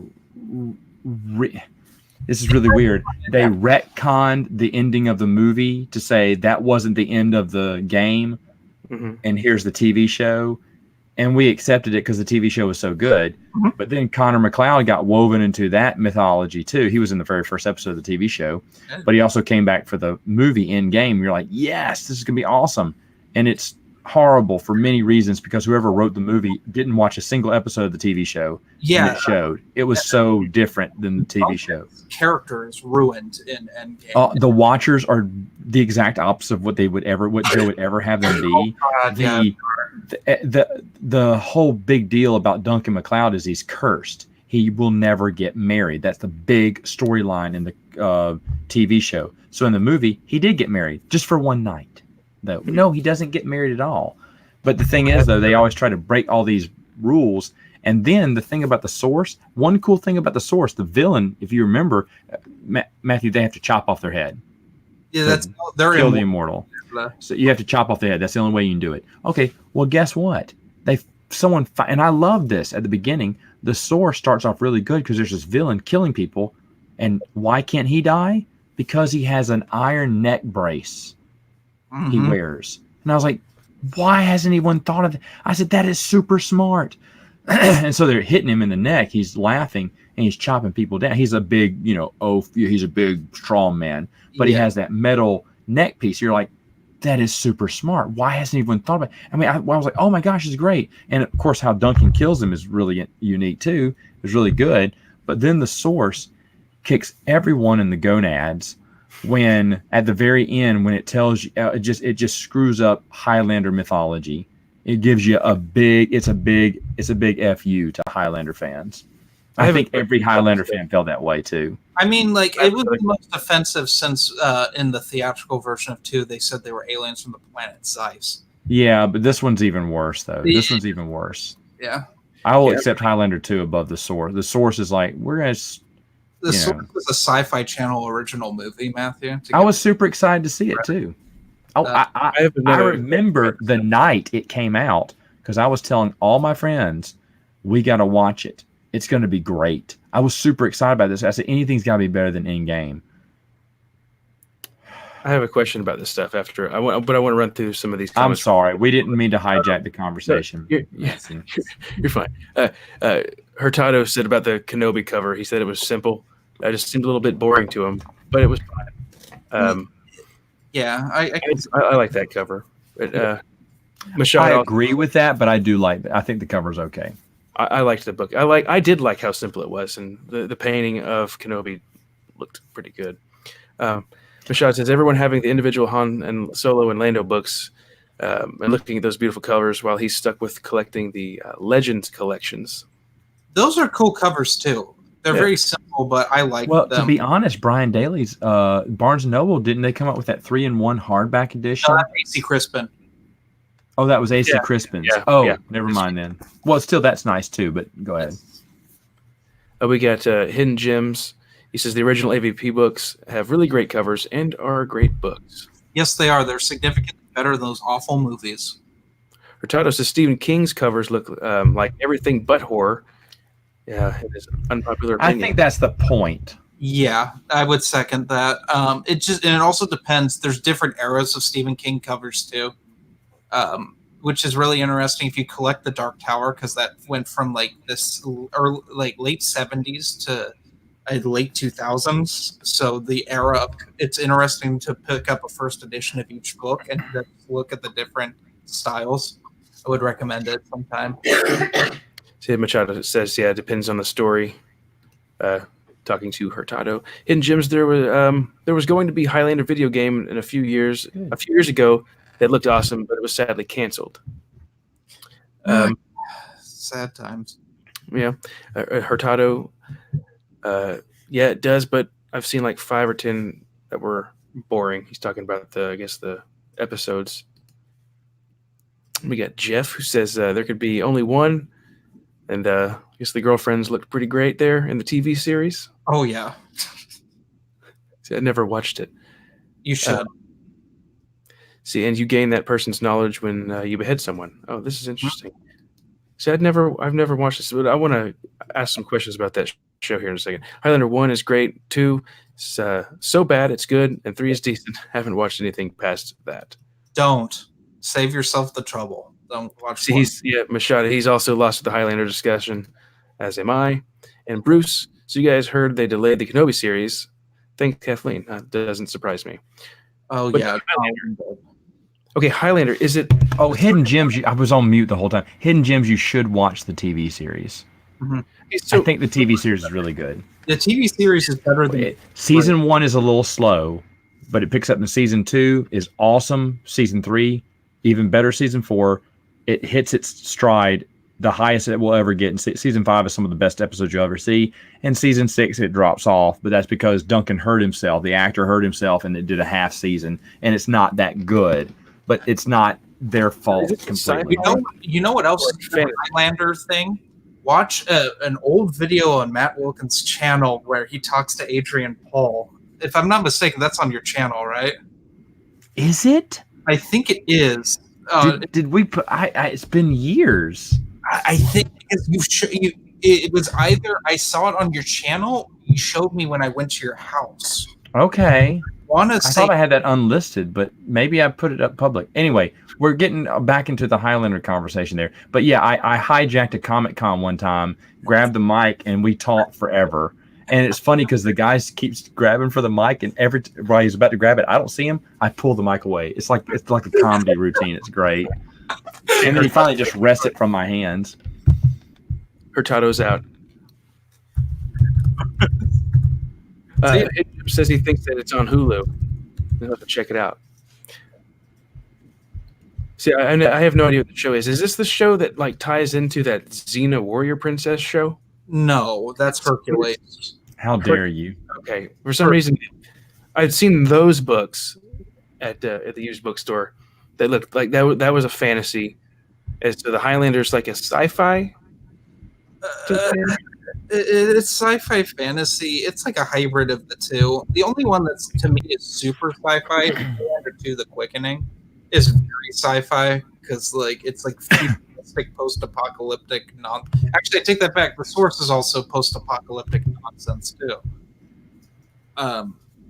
But that's just like straight post-apocalyptic crap. But no, they're kind of fantasy. They're the main characters from medieval Scotland. So you got that sort of vibe in there, but it also takes place in 80s New York City. That's the present. Interesting. It's fun. I've watched these. Movies. Queen did the soundtrack, which Is Matt. it like an all original songs or? Yeah. If you've ever heard the album "A Kind of Magic," most of those songs are in Highlander the movie. That, and there's also an original score, and someone's made a bunch of bootleg CDs of the Highlander, the first Highlander movie soundtrack, like just a complete score. I picked one of them up on eBay. It's highly recommend those. They even have a version of New York, New York that Freddie Mercury did that never got released. That is ripped from the Blu-ray, which is pretty awesome. It was never released because Freddie Mercury hates that song. I didn't realize till like looking it up. Hey Matt, you got a guy who's already said he would watch your Highlander book reviews if you ended up doing that. Thank you. I might do it. I just couldn't believe that no one's ever done it. I mean, I don't think anyone's reviewed the Spartacus books too, and I thought about doing that because I just reread them again. But there's I don't know. Books. There's 2 of them, and they're fantastic. If you like the TV show. Okay, I've never checked out the TV show. I've always been recommended to watch it. I think I almost watched it when you did that Princess episode on it forever ago. It's not family friendly. I'll tell you that. Yeah, it's a Star show. It's like the original Star show, if I'm not mistaken. See, Jeff, he asked if Disney Plus is worth it, and in my opinion, for now, the only thing that they have to offer that would be great for Star Wars folks that enjoy the new stuff would be The Mandalorian, and they have all the old, their library of pretty much almost everything that exists. But I guess in another year or two, they might be more worth it when they have all the Marvel shows and other Star Wars shows. But yeah, if you want to wait and just get the 7-day free trial, if you just wanted to watch The Mandalorian and then cancel, go ahead. I'm looking through my videos, and it probably was in an episode of Prince of the Universe, one of the early times I had on YouTube, that I fit in that clip. Okay. I can't find it. Go ahead. So, my opinion on Disney Plus: if Disney Plus put the Ewoks movies, Genndy Tartakovsky's Clone Wars, and the Droids and Ewoks cartoons, then it would be worth it. Or even if they just put the holiday special, I'd get it in a heartbeat. But no, at this point, The Mandalorian to me is not worth it enough. I've watched a couple episodes of it, and it's But you're also talking to someone who has Star Wars fatigue really bad of right. and stuff. It's interesting you bring up the Ewok stuff because I wonder why they don't have that. I mean, is there something in the rights maybe that somebody else has partial ownership that keeps it from being there? Just like how we talked about the other day or last week about Dragon Slayer, Disney property. It's also got Paramount as well. Property. So, I honestly think Paramount probably owns the rights to that, and that's why. Probably so. Yeah, because Disney's logo is not on that. It's like on the back. It's hidden somewhere, and they don't even have Blu-ray release for it. So no, and they forgot about it. Yeah. I've always had the opinion when it came to Genndy Tartakovsky's show that Dave Filoni's ego will not allow that show to be released because it is so superior to his show in just about every way. Yeah. It was a really good show. I don't know why they wouldn't do Droids Ewoks because of the whole 80s nostalgia thing. It's funny. The Ewoks cartoon, when I was little, from the age of 2 to 5, we lived in Germany. My dad was in the military, stationed over there, and we watched the Ewoks cartoon. And my mom always told me, I always tried to tell her, hey, rewind. But it wasn't a VHS. So it was I thought of the DVR back in the day of hey, let's rewind the TV. It doesn't work that way. But it does now. It'd be nice to see those old cartoons again because I haven't seen them since I was a kid, and I don't have really any memories of the show. And they never released the Droids and Ewoks cartoons legally like complete. Matt, isn't it like they did a couple episodes on each on a DVD like back in like 2005? Yeah, they each had a very short release on a, and it's just it's like 2 episodes each. I think it's not that really big. Back in the day, you could get them on VCD at Comic Cons and stuff. I don't know if you can still do that. I know I got an updated Droids one not too long ago. It's been a while since I've watched them. I need to probably make sure they still work. But yes, I've seen them all. I have them on VCD. You know, back in the Comic Con days, they would sell the complete series. But I don't know why they're hesitating not bringing those out, because there are Star Wars fans who would love to get some of that stuff. It's Disney's bad tactics, and I've talked about this way too much recently. Of they could just, if they just not even like release original EU content, just re-release things, and they'd make a ton of money. Like these cartoons, they should re-release. They should release them. Just like re-release a lot of the audio dramas again, because those were like a big deal in the '90s, and they've gone out of print.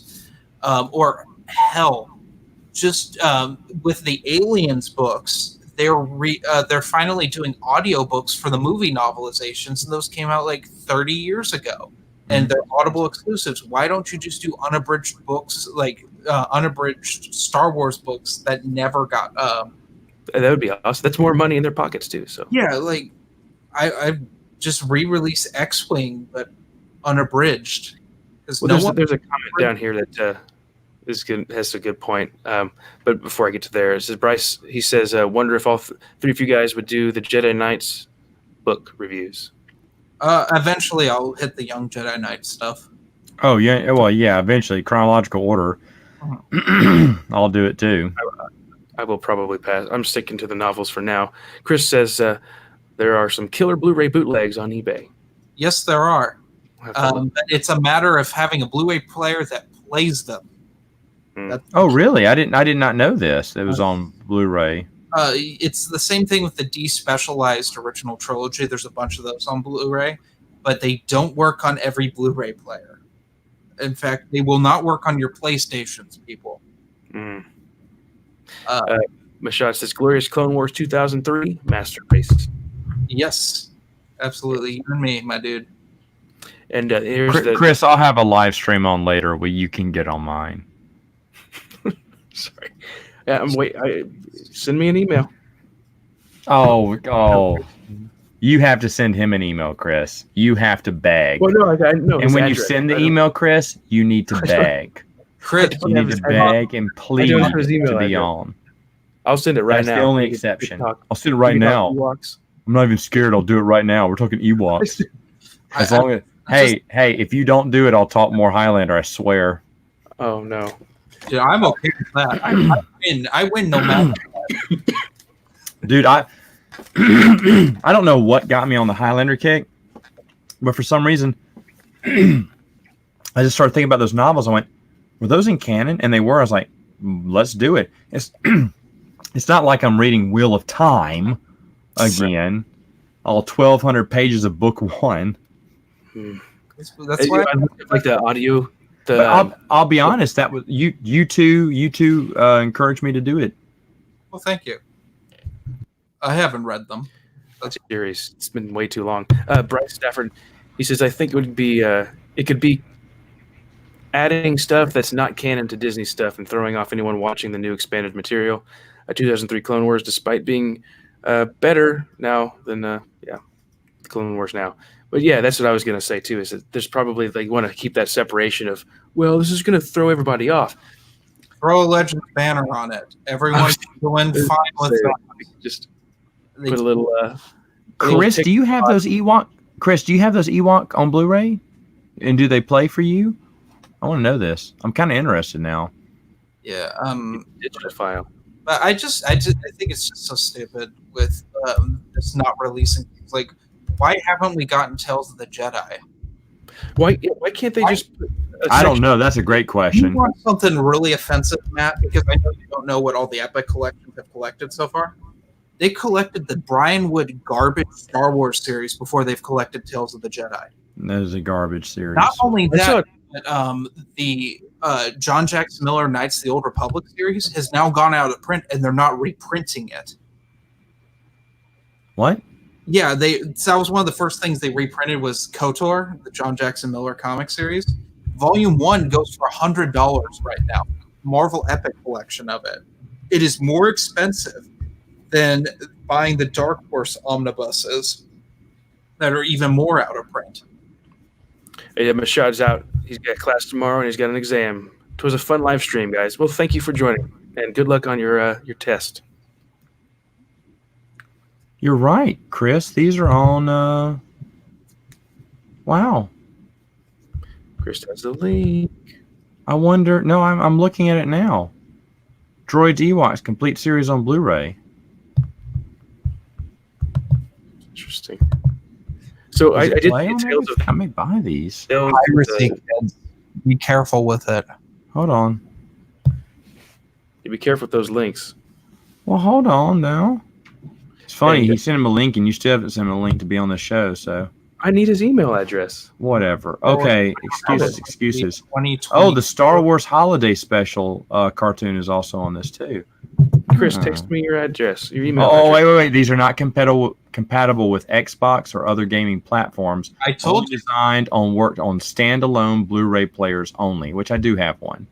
Okay. So Jeff asked if I heard anything of the Star Wars Old Republic movie for 2022. I have not. Get that shit out of here. It's one of two things. It's either a fan film or it is new canon, and I don't want either. I'm sorry, people. I like fan films. I don't like Star Wars fan films unless they're called Troops. I think the idea of having a series would be cooler for like the Old Republic stuff. You could really get deep into it instead of a movie. But Yeah, Dark Empire is way out of print. Especially you ever look Hidden Gems. Look at the hardcover that Dark Horse did for Dark Empire. That thing's like a couple $100. It's ridiculous. It's almost as expensive as buying Stealth and Siege, the Century imprint hardcovers. You want to talk some wasting money? I bought that crap twice. there was a comic that I saw in the used bookstore not too long ago, a week ago. I'm trying to find what it was. I can't remember, but it was like $30. Okay. It was the Tales of the Jedi. It was a trade paperback. I don't remember what collection it was, but here's, if you can see, it's on my phone. I took a picture. Oh, that's the best one. That's Redemption. Oh, Redemption is a great story, but That it is came also out. the rarest one, Matthew. It is okay. You picked So that that would up. explain. Redemption is the end of the storyline, and it came out like years late, like 10 years later. And I was like, no, please don't do this. It ended perfectly. Do not add on to the ending. That's already perfect. And they took that perfect ending and they made it majestic. I was blown away with how good Redemption was. I remember I picked up the omnibus copies of Tales of the Jedi. I got them for Christmas one year, and I sat in one sitting and read both collections. And like, to me, I can't picture Tales of the Jedi ending without Redemption. Now you can't. No, The ending was great in the original run. War was awesome. That was actually the first trade I read of the Tales of the Jedi. Saturday I was just This Monday I was just talking with Bruce on a live stream about it. How Redemption was like unbelievably underrated by both of us. We were like, oh gosh, they're doing an additional story to a perfect comic book story. I said, what they're going to ruin the ending of Tales of the Jedi, and they don't. I can't remember. Is there a Tales story that ties into the Tales of the Jedi storyline? What do you mean? Like, Tales story from the Tales comics? Is there like a Tales short that ties into Tales? Oh, maybe. I can't remember. I know that there's the Tales of the Jedi source book from West End Games. It's like one of the last ones. Yeah, it's a pretty good one. That's a good one. Okay. I mean, if you like Tales of the Jedi, yeah, definitely you should pick it up. I mean, you should pick up all West End Games source books. They're the best source books you can. I did. I had a lot of them too. At one point. Matt gave me a bunch of them. This is all my this is what happened when I sold all my dinner theater scripts and everything and made all that money. That's where it all went. I remember into that entire RPG bookshelf right there. Yeah. Didn't pay for a single thing. Well, kind of did. Yeah. I think, didn't you pay for Force and Destiny when that came out? Because dinner theater. Did I buy that? No. Everything was dinner theater money. All my dinner theater money went to buying those books. It bought all the West End games. It bought all the Wizard of the Coast. Well, you may be right. Maybe I did buy some Fantasy Flight, but I was still selling scripts to them, and they were still paying. So okay, I'm going to tell you guys something real quick. Well, Jeff, there's two things. Well, I'll answer Jeff's question in just a second. But Chris, go ahead. I requested his email address, but he says he refuses to come on because, does Jeremy need to sign off? Because we will. He thinks he won't come on because Shatterpoint rules, and unless Matt changes his mind, he's not going to be his friend. Wait, he didn't want to be on the same track. Are you serious? Did he seriously say that Shatterpoint rules? I will not come on with Shatterpoint rules. If Matt changes his mind, I'll be his friend again. Well, Matt's gone. Chris, join in. Chris is this channel's just falling. The video's falling apart. Dude, this is all right. This is better than doing some of the Minox nests I've done. Oh, this is great. Jeff Cohen, he says, love the idea of a Sith army, all out Sith and Jedi battle. Well, then I recommend that you read the book Deceived. Yeah, that's the book that I would say that you read. I don't know about the comics that they have. Darth Bane, Path of Destruction, some of that too. Yeah. I could recommend Deceived too. Deceived, yeah, it's great. Thanks for joining. I think it's, in my opinion, that's the best Old Republic book. Yeah, we were talking about the opening when the Algus sieges the Jedi Temple. You have like 1,000 Sith versus 1,000 Jedi. Who wrote that one? Paul S. Kemp. Oh yeah, that may be his best novel he ever wrote. I think it is. I thought that was a pretty cool Would cover. you put that over Cross Current and Riptide? Yes, I would say I really like Deceived. I like Deceived too. It's not my favorite Old Republic novel. I think Annihilation's better because it's such classic Star Wars. What? Really? I've never heard anyone say that. It was fine. Annihilation is fine, but I've never heard. I mean, I thought Revan was better than Annihilation. Oh God! Sorry, I almost dropped the F-bomb. I hate Revan. It's a really. If it were worse, that book would be worse than what was that? Fatal Alliance. Fatal Alliance was the weakest. That was a horrible book. One of the worst Star Wars books ever written in the world. Was it the worst? It was forgettable. They're like 9. To me, like I think I made a reference to Lord of the Rings in that my review of it. It was like they tried to throw in 10, 11 main characters and tie it all together, and it's just like. On top of reading through the entire Wheel of Time series and all these Highlander books, I also plan to read Silmarillion and Unfinished Tales. I want to get some Tolkien in this year. Dude, insane. Yes, go for it. And the history of Middle Earth. I don't know how you can read so fast. Give me some of your magic. Bryce says, despite making me cry at the end of Redemption, it was like the Logan of Star Wars. There was a Tales, but it involved a third Kel-drama brother that was one of the bodies of KOTOR Korriban. I have no idea what that means. Because A.D. Bryant agrees with you about the Darth Revan book, Jeremy. Good. He thought it was disappointing. People who played the game, I know didn't like the Revan book as much. I don't. The thing is, the problem with the Revan book is Revan is the most boring character ever, and the Jedi Exile is the second most boring character ever. Actually, she might be equally as boring. They might be tied for the most boring Star Wars characters in an Old Republic book. Republic book, yeah. Yeah, they just don't add anything. This is coming from someone who read Fatal Alliance, which is just... No, Knight Errant. Oh, that's true. Yeah, Kara Holt is worse. Is horrible. And the thing is, the story surrounding her is interesting, but she is such a terrible character. And that's the same thing I have with Revan is like if the Lord Scourge stuff in the Sith Empire and like the Fishite and everything, that's awesome. Like that is really cool stuff. Also, I have a problem with Revan being an OP like nonsense garbage character like Starkiller. It's something I hate in certain Star Wars stories. I don't hate it as much as I hate Starkiller, but like Revan's like OP and stuff.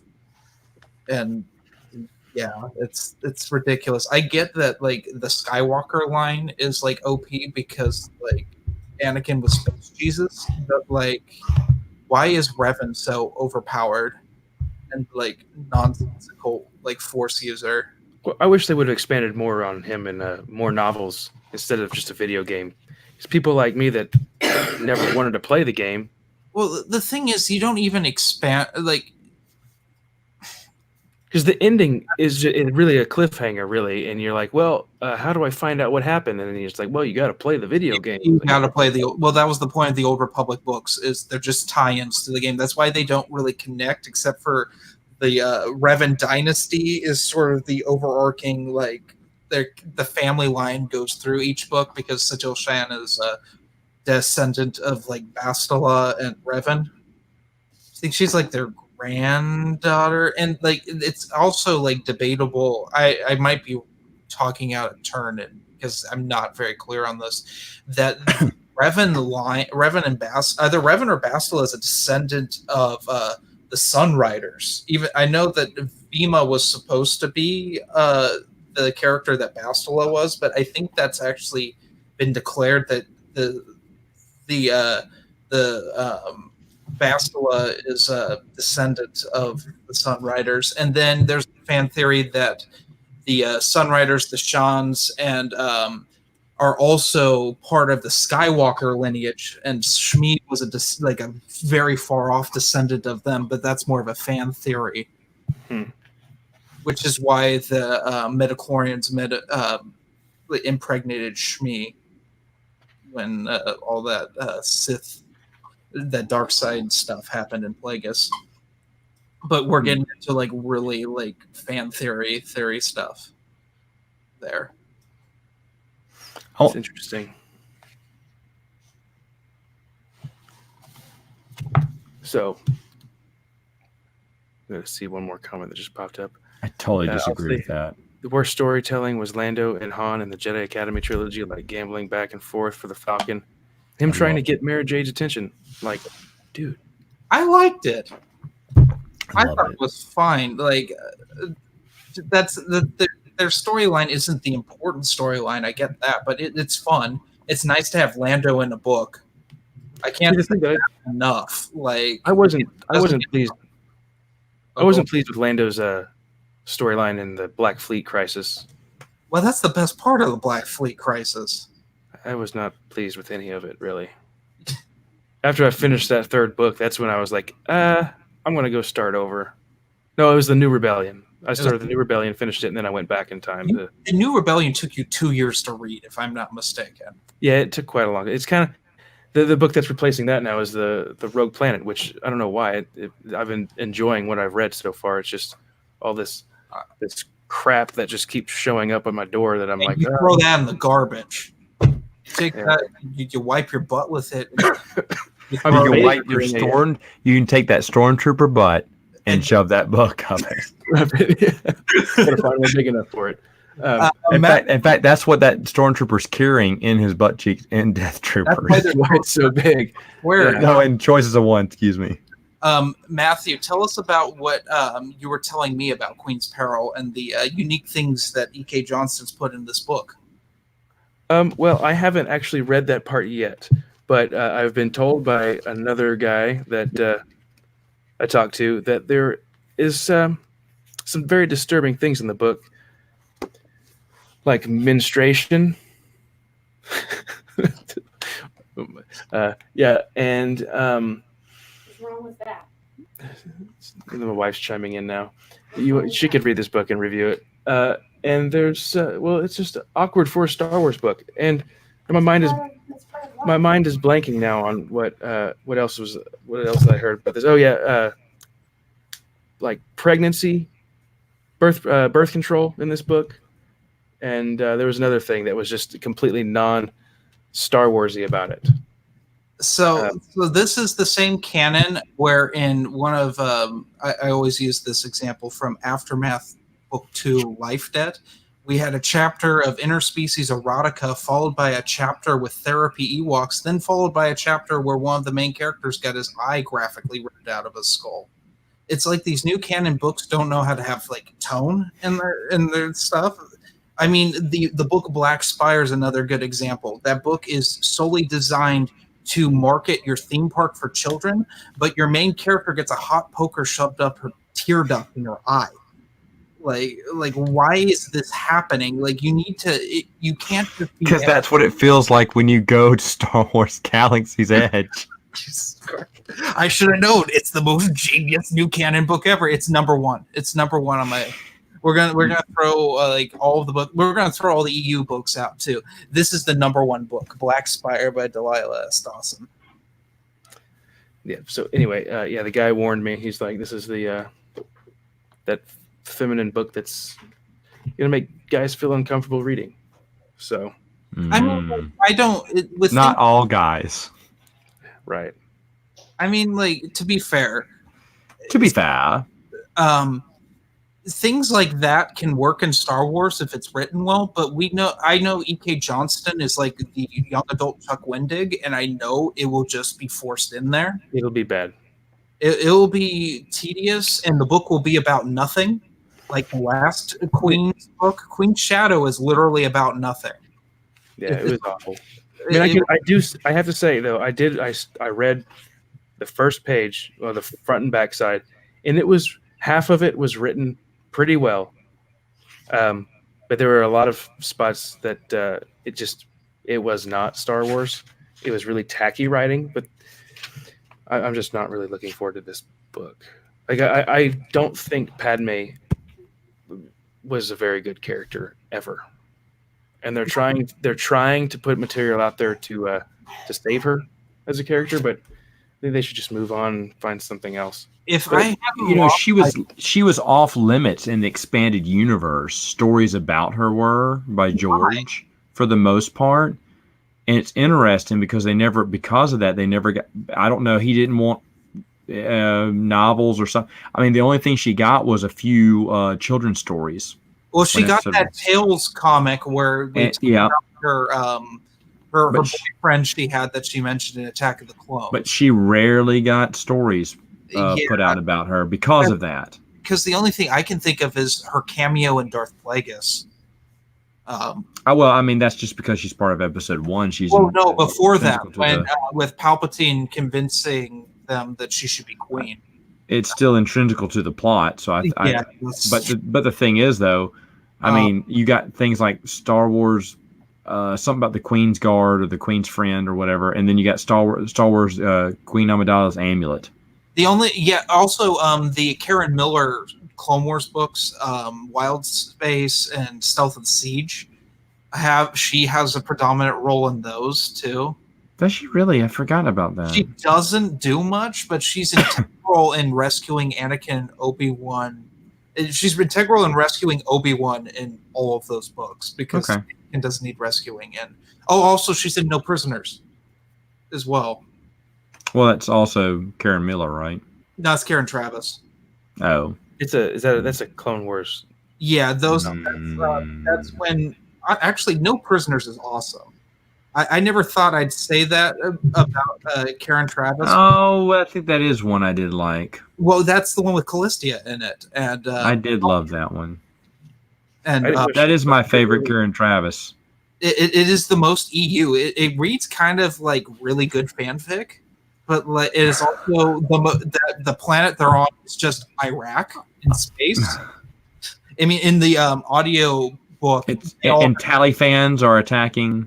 Oh yeah, our heroes. The Rex kills the Talifans that are holding Pelian's girlfriend hostage, and they all have Middle Eastern accents in the audiobook, which was kind of humorous because it's very much a post 9/11 Star Wars book.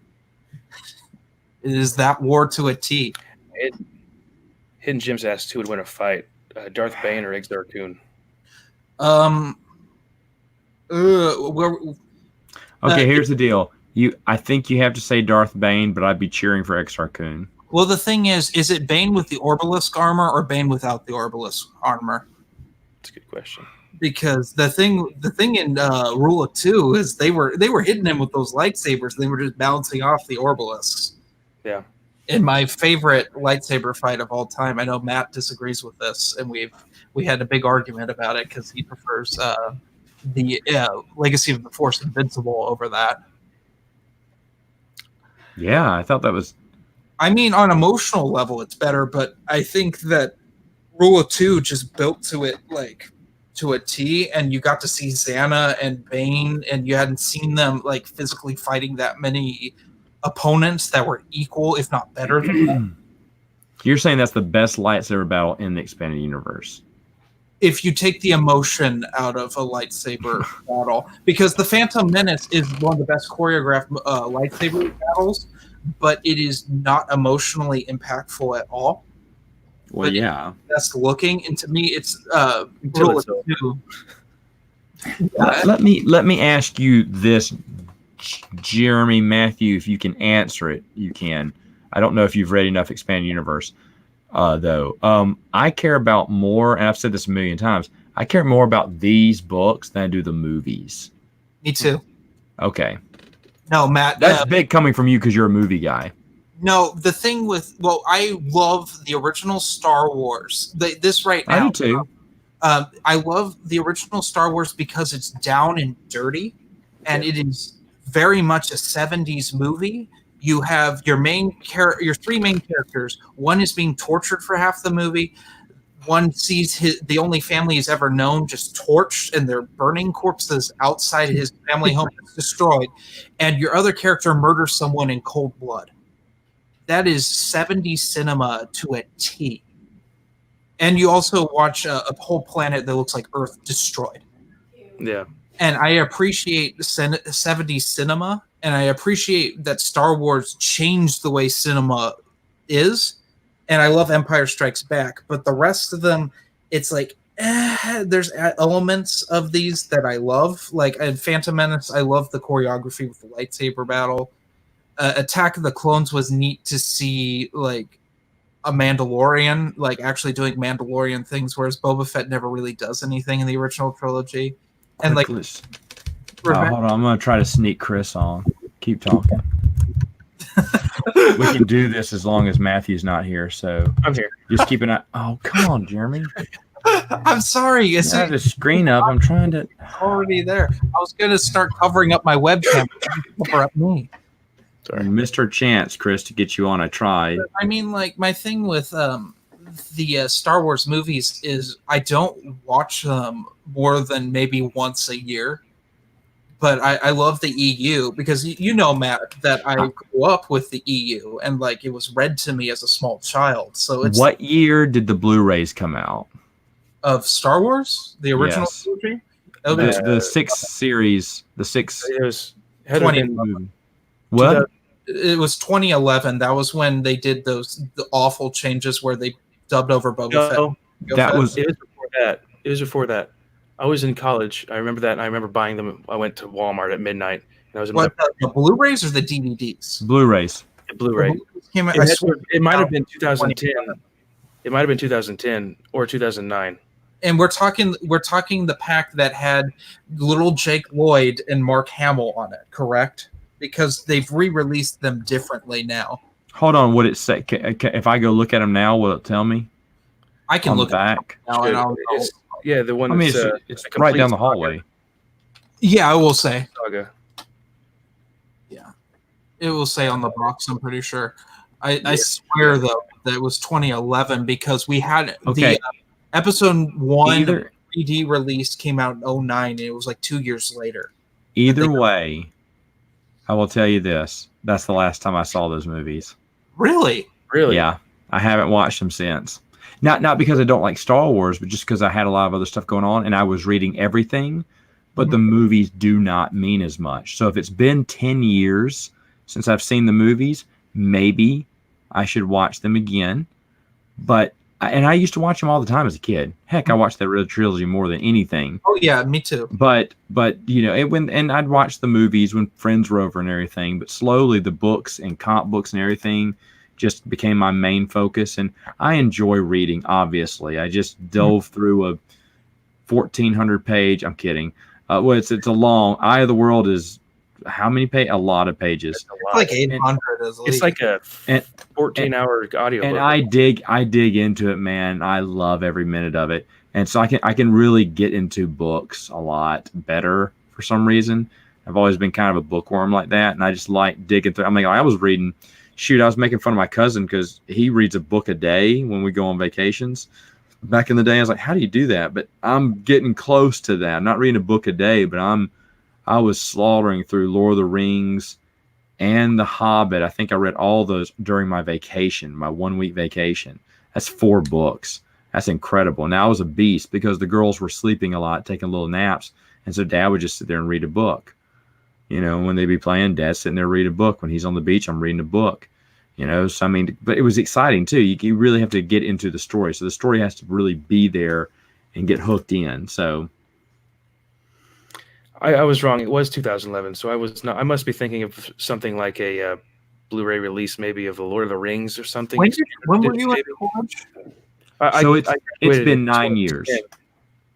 I mean, I got out. I remember that it was a big deal when the DVD release happened in 2004 of the original trilogy. Do you remember if you bought them from Walmart, you get that poster with Boba Fett riding a lizard or something? Oh, on the Blu-ray? Yeah, the Blu-ray. And so Yeah, that's why I went through Walmart, and Walmart screwed up my order. So I asked for my money back because they didn't have the Blu-rays for me. They sold out, and they didn't have my pre-ordered copy. So they refunded me my money, and I went on Amazon, bought on Amazon that day, and then wrote an email and apologized to Amazon for ever not buying something from them.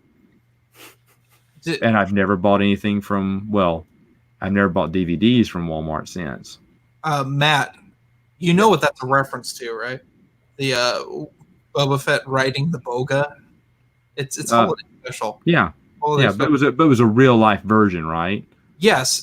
So the centerfolds on that version where you open it up, I did a disc case problems on this on the JMA channel like I remember that freaking years ago. It's the only disc case problems on JMA that you should watch because it's the only one that's made decently. But it's a centerfold in there. And one of the bonus feature material. So you do get it when you get the it's just not I think it was but they gave you the poster version at Walmart, and I was like, oh, I want that poster. I know. Poster. So I pre-ordered the DVDs back in 2004. Well, I mean, my parents pre-ordered the DVDs because I was 10. But like, those came. We ordered them from FYE. If you remember what FYE was, yeah, record store. They also sold DVDs. And I got the posters of. You remember when the prequels came out? They had those terrible Photoshop.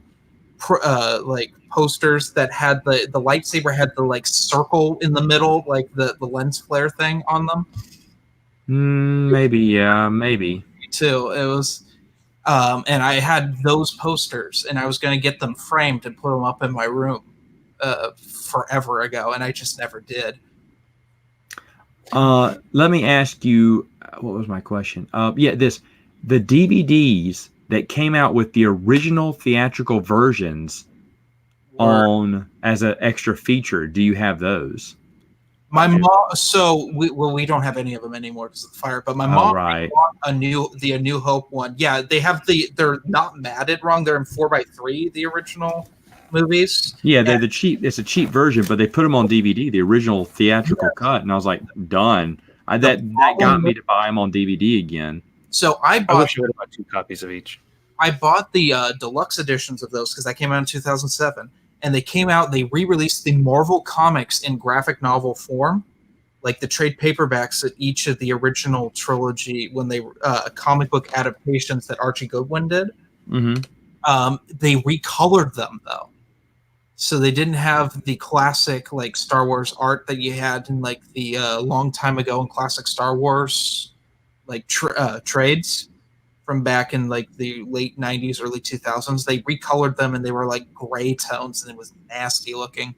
But the thing with those DVDs, with the original versions, they're not despecialized. They were taken from the Laserdisc, and the technology they used to remaster the Laserdisc, unfortunately, on a DVD, it causes pixel bleeding. So certain things stretch out. So like the land speeder coming into Mos Eisley, it gets stretched. And like it is hard to look at. Also, they're 4:3 and not 16:9, which is freaking plague on existence. That's always driven me nuts with Disney buying out especially since they bought out 20th Century Fox. Like, why haven't we gotten this? And Kathleen Kennedy's done her whole like political bullshit of, we do. This is George's vision, and we're just going to release George's vision. I'm like, yeah, that's because he's sitting next to you. Now, he has no control over anything. You can release them. In fact, they should do what they did with Blade Runner, the 30th anniversary Blu-ray, and release every version. Because the Blu-ray versions of Star Wars are different from the 97 special editions, which are different from the 2004 DVD editions. And I would, as a cinephile, would love even the Disney Plus versions too. Is the Disney Plus version different than? They did do some different things. I don't know if they corrected it, but there was a scene that was added with Greedo. He says McClunky before he gets shot. Oh, I think they may have removed it. I haven't watched it yet to see. So okay, let's catch up with some of your comments here because I need to address some of them. Yeah, AD. So Shadows of the Empire. Yeah, there's a lot of erotica in Shadows of the Empire too. There was a prince that kept trying to seduce Leia. That's the one thing I did not like about that book. I hated that scene. That is a very Steve Perry thing. If you read Steve Perry's Alien stuff, it is very phallic and very sexual. Yeah. But it that doesn't belong in Star Wars, though. It doesn't. It belongs in Aliens because your stuff is made by H.R. Giger, who just draws like genitals and wombs into his art, and it's just gorgeous. I'm going to say that I love H.R. Giger's work. I know Matt's looking at like, oh my God, why are we talking about this? But like, Aliens to me is very like sexual in its look, so it makes sense. It does not work in Star Wars. It is the one weak point of Shadows of the Empire. Shadows of the Empire should have been made into an animated movie back when Carrie Fisher. I like the video game was superior, but the book, when I read it, I was really disappointed when I read the book after, because I grew up playing the game, and then I was like, oh, finally I'm in the Star Wars books. I read Shadows of the Empire. I was like, oh, I know Shadows of the Empire. And I read the stuff, and I was like, very rapey. Don't like it. Yeah. It's awful. It doesn't fit. It almost seems like there's probably more to it, and Lucasfilm said, no, you got to cut some of it. Yeah. You know what? Oh, go ahead. Oh, go ahead. Go on. No, I'm going to address this. I was going to address the question. I didn't know Troy Denning wrote some of the Halo books. I collected the first 2 or 3. I read the first 2 or 3 and then stopped. Yeah. But I didn't know he wrote some of those. I have not read any Halo books. I never even played that video game. I've only played Halo 2 once. I was a PlayStation guy growing up because the original Xbox controller when I was a kid was too big for my hands. And Bryce, the Karen Travis novels aren't that controversial. Everyone loves them but me. And a few other people. I don't care for about 50% of what I've read of Karen Travis's stuff. That's almost 50% more than what I care. I mean, like, I like Hard Contact and No Prisoners, and actually, the Clone Wars movie novelization is pretty good too. Those are the only 3. Yeah, of course you liked the Hard Contact. Jeff says, "Who was worse actor, Natalie Portman, Christian Hayden, or Jar Jar?" Natalie Portman. Natalie Portman can act. She chooses not to in the prequels, specifically Phantom Menace, when she was fantastic in Leon the Professional and in Heat, where she outacted Al Pacino. I mean, she can act. It's just in Phantom Menace, she's not given 2 craps. Whereas Jake Lloyd can't act, but he is trying real hard. And he was like 8. And she's phoning it in. Like there's more going on in her face in this art than there is in her acting. Especially in Phantom Menace. Hayden Christensen is fine. I think he's serviceable in Revenge of the Sith. I think he acts better than Attack of the Clones, but Attack of the Clones, the script is god awful. Mm-hmm. I mean, that is written by someone who does not know how to write dialogue. Yeah. Jeff also says he'd like to see Christy Golden write a Star Wars book since she did a bunch of Star Trek. But she did do a couple books in the new canon. I don't know about the old stuff. She wrote Fate of the Jedi books. Okay. Yeah, she did. I am I of can't the stand it.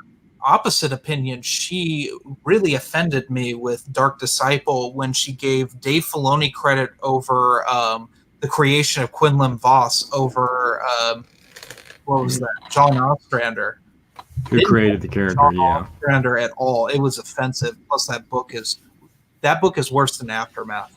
That is the worst new canon book. It is. You can find me on the back cover of a Christy Golden Star Wars book. I mean, you're on the better one. You're on Inferno Squadron, which Yeah. isn't that great either. But like, pick up that paperback book, and GeeksAttic will sign it for you. Don't. That'll just degrade the value. But she does a great job writing World of Warcraft stuff for sure. So that's probably why she's not writing any more Star Wars. Is she's just over there with Blizzard. Skip. I don't want to hear that. Hey guys, what are we talking about? Hey Rob, welcome. A little bit late to the party now. Just talking about. But his next comment, he's right. They were Laserdisc rips of the 2006 DVDs. Very good call. You're correct. I do remember that now. And they just don't look. They don't. The thing is, I've watched the original trilogy on Laserdisc, and it still holds up fine for Laserdisc. It's probably the best way to watch the despecialized edition, unless you can get a good Blu-ray copy of the despecialized. I know they exist, but once again, like with the droids and Ewoks we were talking about earlier, you have to have a Blu-ray player that will play them. Your game console will not, and I don't think your disc drives on your PC will. But don't quote me on that. So it seems like these Halo books are pretty popular. Oh yeah, no, Halo was like a big deal when I was like in middle school and high school, like the books. I know they also had like comics too. I read The Fall of Reach, Flood, and something else. Whatever the first three were, I think I read. And then for some reason stopped because I stopped playing the video game. Oops. What was the last Halo game you played, Matt? No, I played them. I played Halo 4. Okay, so, you went for. I thought you stopped probably. Well, no, I did, but when it came out, I was like, well, I'm gonna play Halo. I'll always play Halo, but not anymore. Oh, geez, I can't remember. No, probably not. When did 5 come out? I don't know. Do you have an Xbox One? Because I think it was an Xbox. No, I did not. So like that Batman Arkham Knight, I'd play it, but it's not on. I have to be an Xbox play One. Arkham Knight. It's awful. It is one of the worst Batman games I've ever. I like the Arkham games. Even the one by not by Rocksteady. Arkham Origins was a great storyline. It just ticked me off that they never fixed the bugs. It was slippery Well, they fixed them on PC, but they didn't fix it on anything else. But lazy. The Freeze storyline was awesome. The DLC for Arkham Origins, that was awesome. But that's also because I'm a huge Freeze fan. I think he's my favorite Batman villain. The first game, the Batman Arkham Asylum, right? Arkham Asylum, great game, and Arkham City's even better.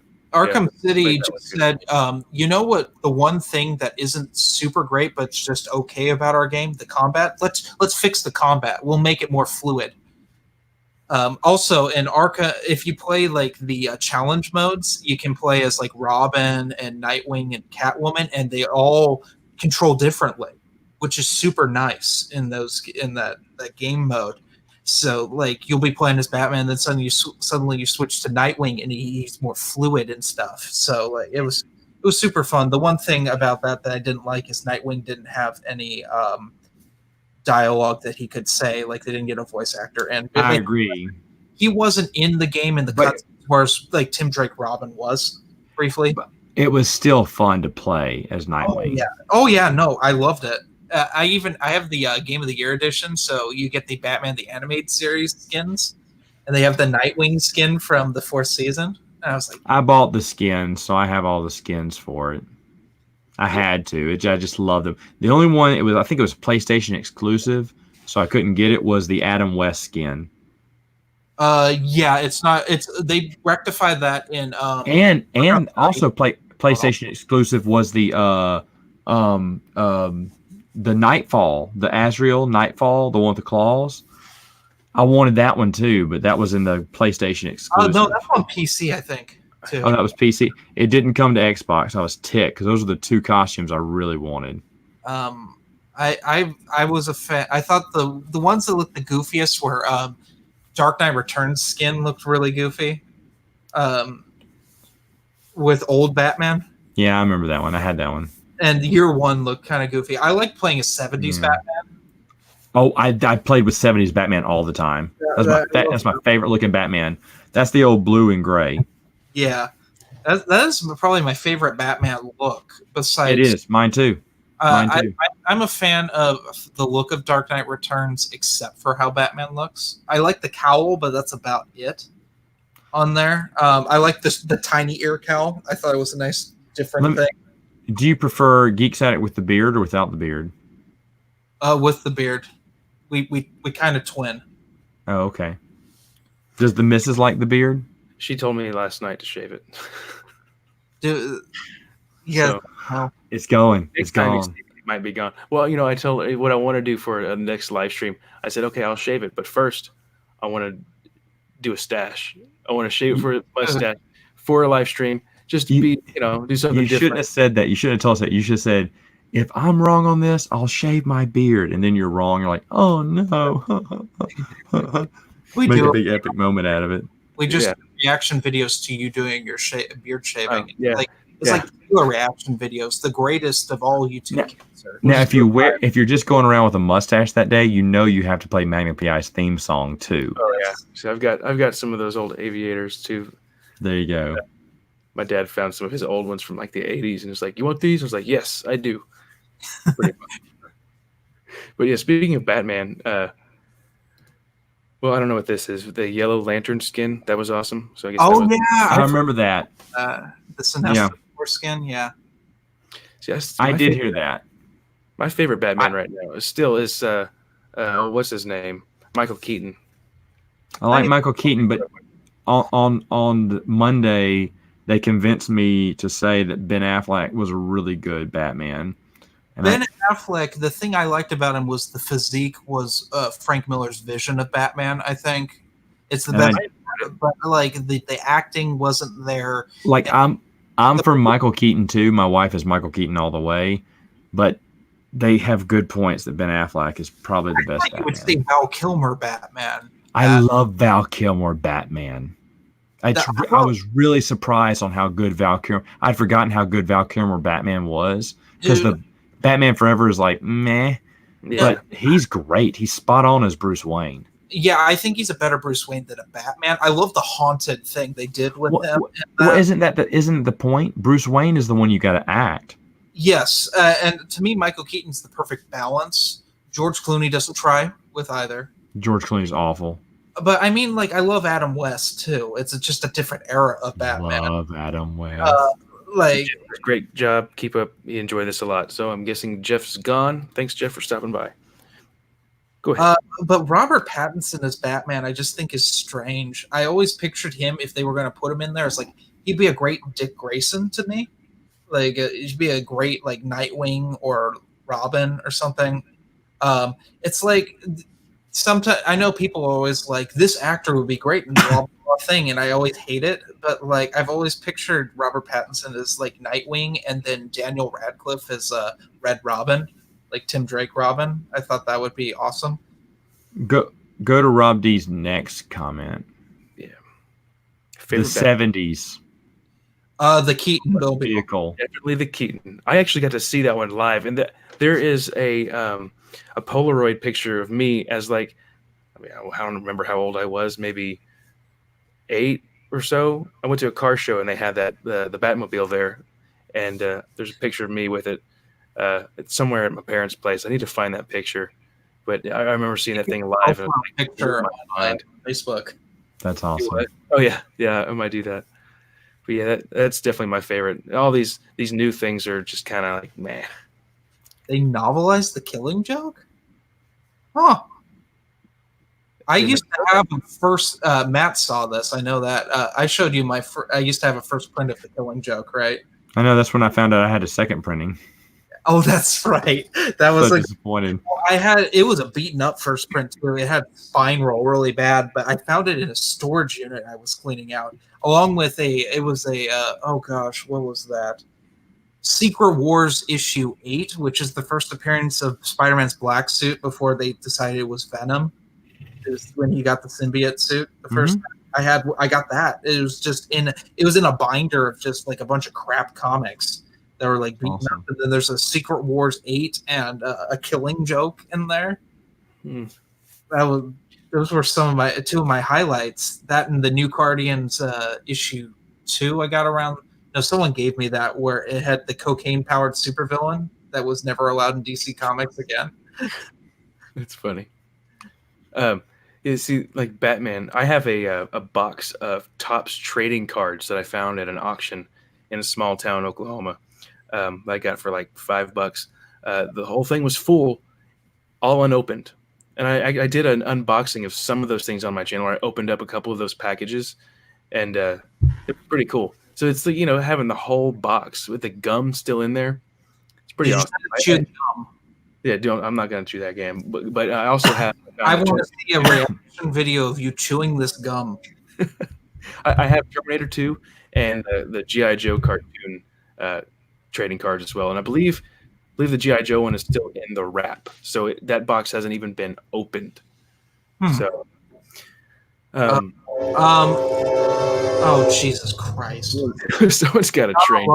I love living next to train tracks. It's called muting your mic, Jeremy. Oh, I won't. We all suffer together.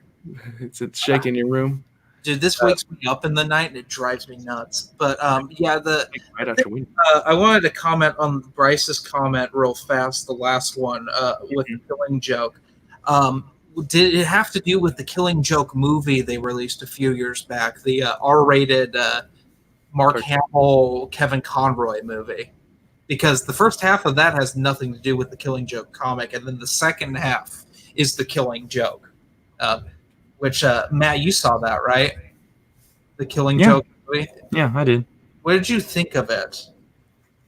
It was okay. It wasn't as good as I wanted it to be, but then again, the comic book is perfection.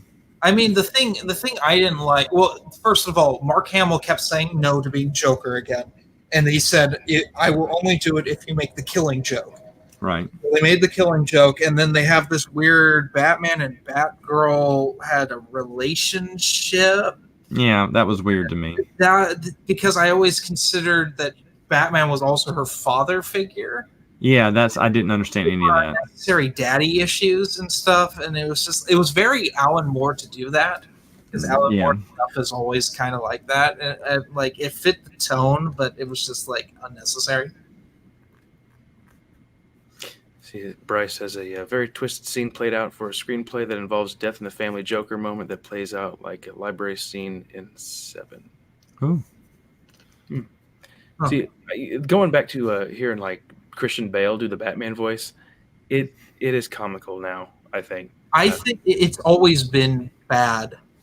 I will go. I've gone on the record. Matt and I agree on this, that the Christopher Nolan movies are not particularly good, and calling Dark Knight the Citizen Kane of superhero movies is a travesty to Citizen Kane.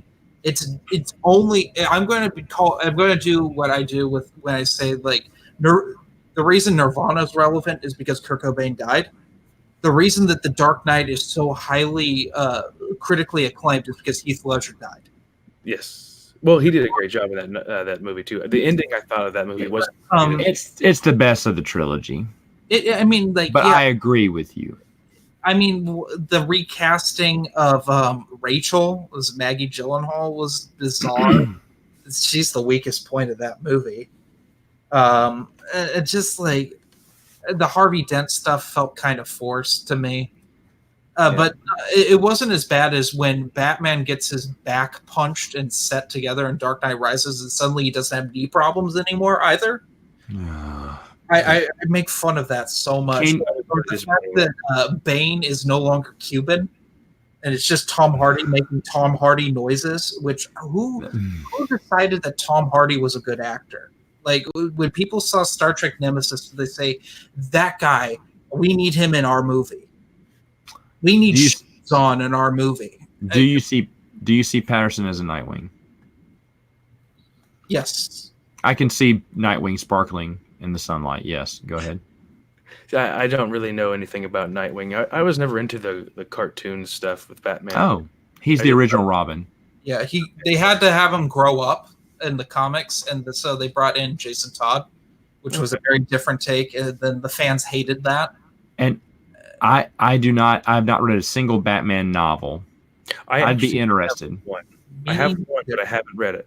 What is it? Novelization to the '89 novel. I can't think of the title right now, and I don't have it upstairs with me. It's downstairs. See, I've got books stashed in my my nightstand and in my closet. I have an answer for Bryce's next question there.